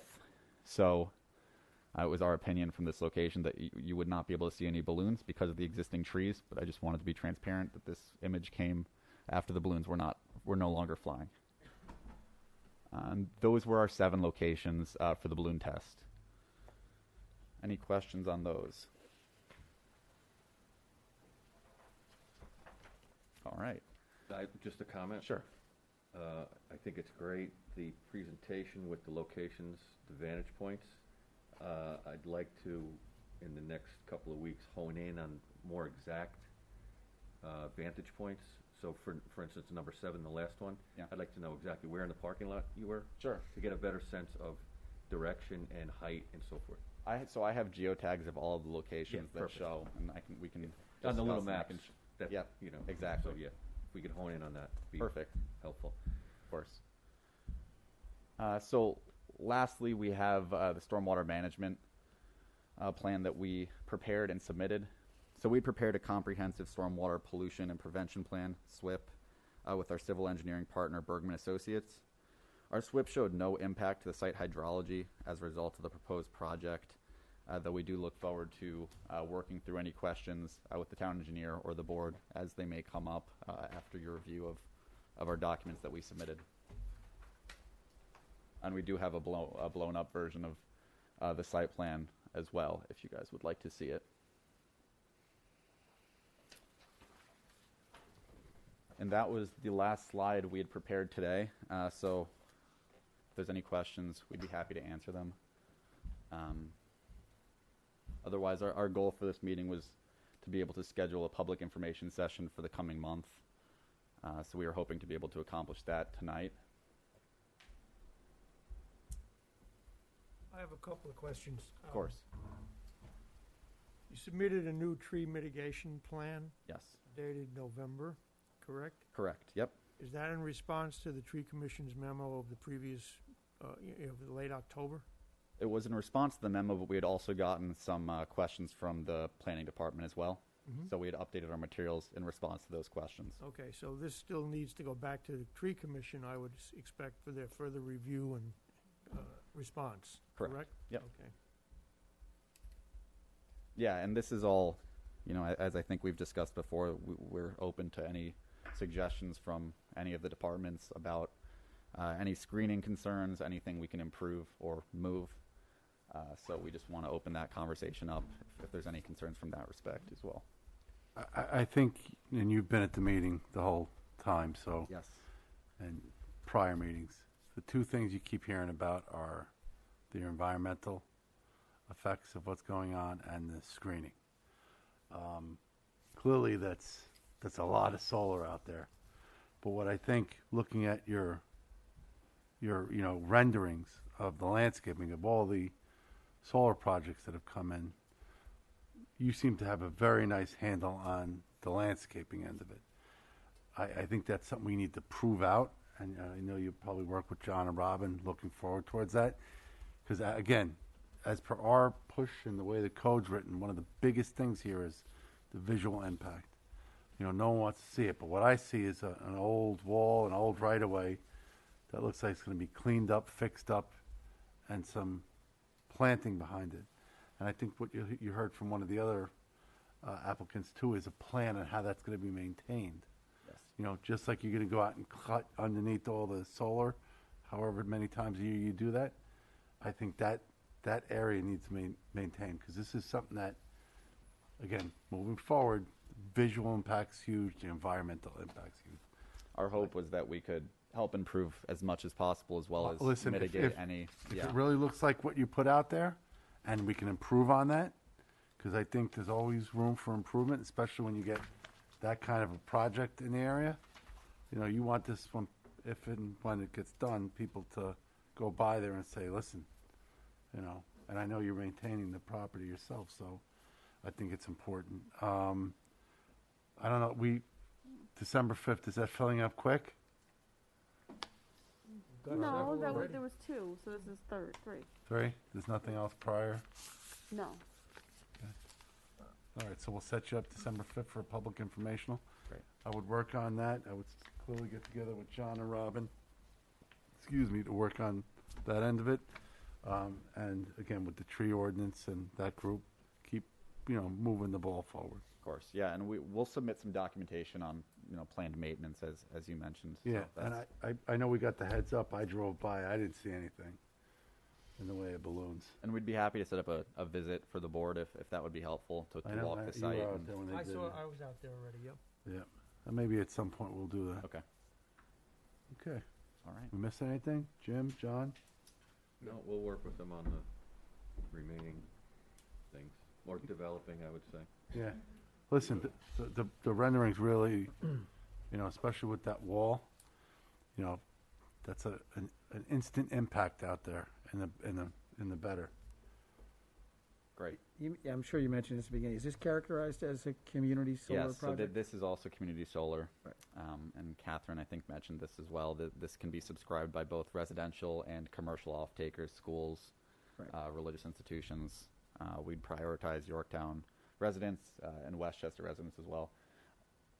And that's it. Thank you. It is, the more we see this, though, I think there is some need for some kind of mapping, John. I don't, does the town have GIS? Of course. I have a map of all of your solar applications, yes. So can we do like the neighboring too? Is that possible, or? Yeah. Start with ours, see what happens. Yeah. You wonder if some of them are going to be back to back, like we were talking about the one in Cortland. I mean, it'd be or maybe we have one of the applicants. Well, if we can locate the ones in Cortland, we can basically show you on something, generally. Anything around our borders, at least. Yeah, I mean that's where it would be back to back, if they were close. Do you happen to have more copies of this that I could read for the board members? You can take I have my copy actually as well that I can. You got these? Yeah. And then Yeah. Robin has a USB drive I can All share right, with her. we are good. I got Robin, if you wanna- I didn't We're type recycling. everything in. I just saved it. I don't need it. You don't need it. No, I just saved it.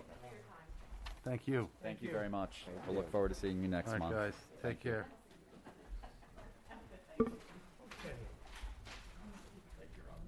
No problem. I was gonna eject it, I thought. Royal School Solar Project. We want to put 2 panels. I'm telling you, it's just it's going to be a matter of time before New York State's going to alter the code. So if you're building a new house, you're putting solar on it. Yep. All right, next we have the Mariel School of New York and St. Andrew's Lutheran Church. This is a discussion of proposed use. Location is 2405 Compound Road. Are you putting up solar? We are not here for solar. But from the sounds of it, maybe we should be. Oh my God. So I'm Pastor Dave Dockweiler. I live at 615 Viewland, which is right next to St. Andrew's Lutheran Church. For 40 years, we rented to a Montessori school. That school has closed. Sully and Juan have approached us about renting the about half of the space that the Montessori school occupied. They are specifically interested in the rooms that are in the church building itself, not the white house on the property. So we are here to talk about that option. And this is way out of my wheelhouse, so I have no idea what I'm doing. So, Why is this How is this before a us planning anyway? issue? well, it's an old special permit. It's had a few site plans, Special few permit. iterations. It's been out there, been operating. Town knows full about it. They've gotten periodic inspections for a variety of reasons. With the new school coming in, we wanted to get it in front of you to make for your look, and I think that it may be worthwhile to do a short resolution acknowledging the new owner and school and the spaces that they'll be occupying. It's not, the special permit runs essentially with the land in this case, as in most cases, so it's not a reapproval. It's really just acknowledging from a historic record-keeping point of view, new owner, new school, and the spaces that they will occupy. That's my I get it. suggestion. Okay. Because the original school started, I think, in the late '60s, something like that. Yes. Well, not that long ago. Not that long ago. Okay. In our living memory. What type of school? It's an elementary school. It's a private school and bilingual school, actually. So nothing is changing in the facility or what you're doing or anything of that We sort? are not planning to do renovations or. So it's all existing space, no parking issues? Same parking usage basically as Montessori. Yeah. The building's going to have we're thinking about some cosmetic upgrades, but nothing substantial, nothing structural, and nothing outside. And you have state inspections, local inspections you got to maintain. Yeah, we will need to apply for our permit. Right. The Department of Education to inform. Actually, we are already established in your city. Okay. So Right. we need to apply for a new permit here. So it means that we need to apply for inspections, building inspection, fire inspection. Yep. John, does any of the past documentation refer to the number of students permitted? There wasn't a threshold, like a limit, but there are documents that talk about the number of students that they were actually operating with. And I Okay. think they were maybe at one time about 60. Is that correct? I think.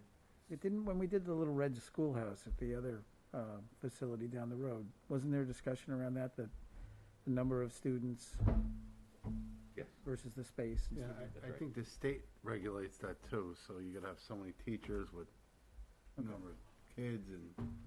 Right. So this is just a cleaning up of Yeah. record. And your resolution would reference that they need to have the proper state licensing, Right, et right, cetera. right. So you're moving them in a methodic, fashion so that they have all documentation and proof that the town knows about it that they may need. Okay. Any issue, Jim? No. We need hearings. What's the procedure at this point?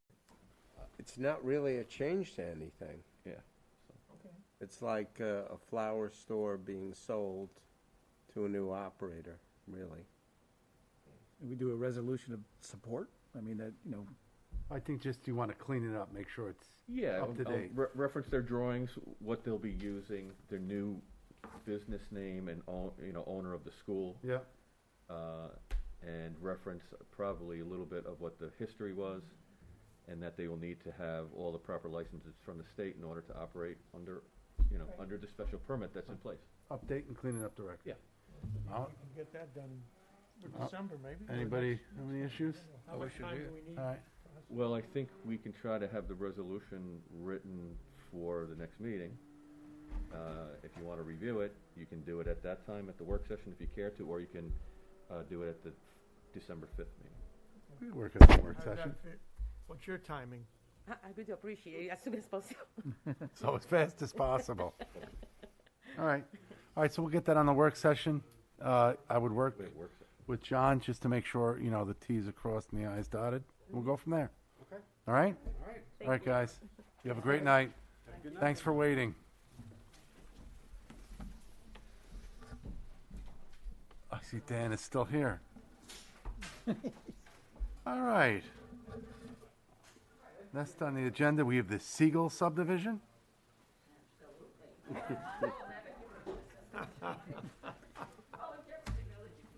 And the solar project.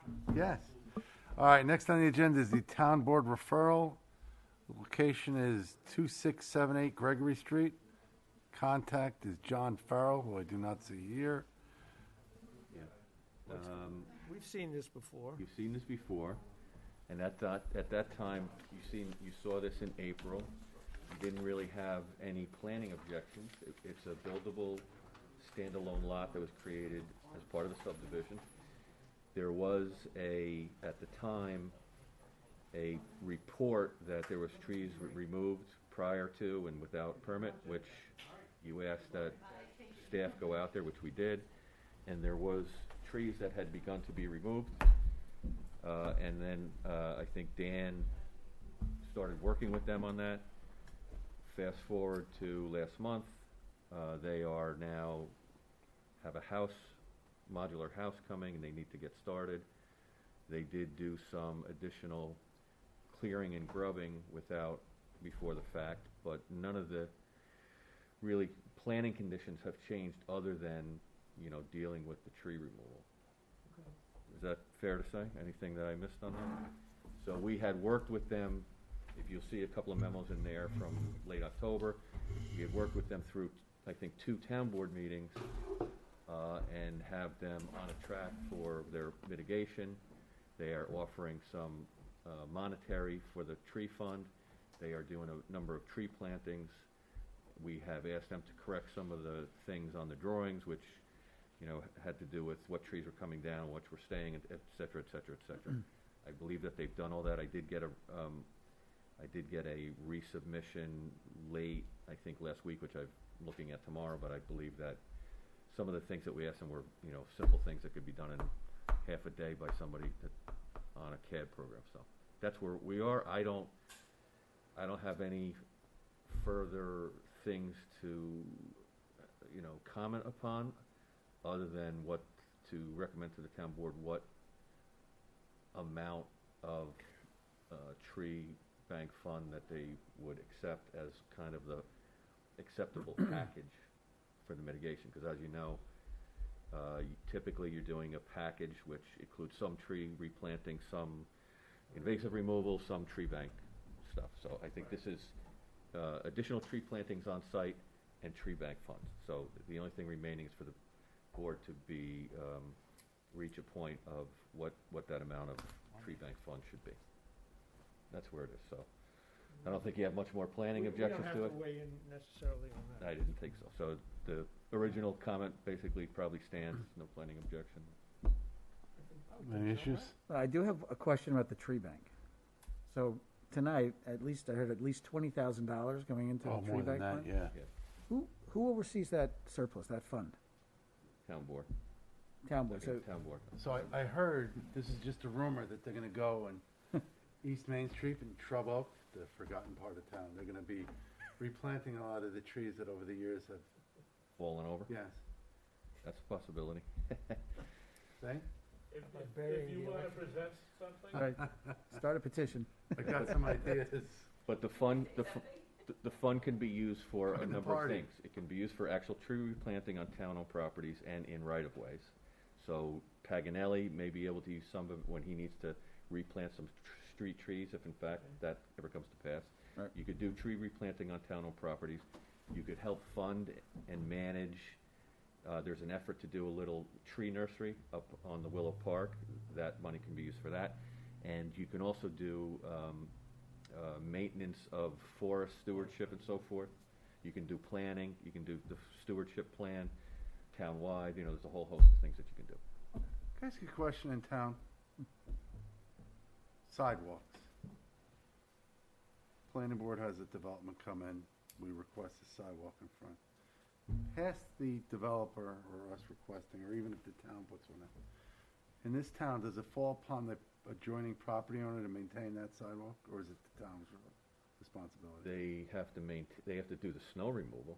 What if it's deteriorated or a hazard? I don't think so, and that's a good question, but I don't think that they have to replace those sidewalks. You talking about asphalt sidewalks like on London? No, anywhere. Concrete, you know, like along East Main Street, anywhere in town. If a sidewalk fails, or is it a point where it's a hazard? And it's fully in the town right of way. Town right of way. I think that falls to the town, right? Yeah. Is there do we have a taxing district here for that, or? No. No sidewalk district? Sidewalk,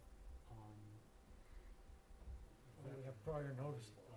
Well, you got 24 hours, so if I, No, that's no defects. right, if I sent, I know Well, where I work, if they you sent an redid that as email to part the of town their clerk, Yeah, or so a letter that's saying, how I'm we get putting it. you on notice that, Plus, a lot of that you is know, actually in front of on Ed the property. Lackerman's house, there's a hazardous condition. Got his attention. the front of my house, did you say? Who's- The front of my I think I heard Oz in the back again. What else we got? That's it. Okay, the motion to close the meeting. Motion. Second. All those in favor? Aye. Take care. Thank you, Tom. Night, Yorktown.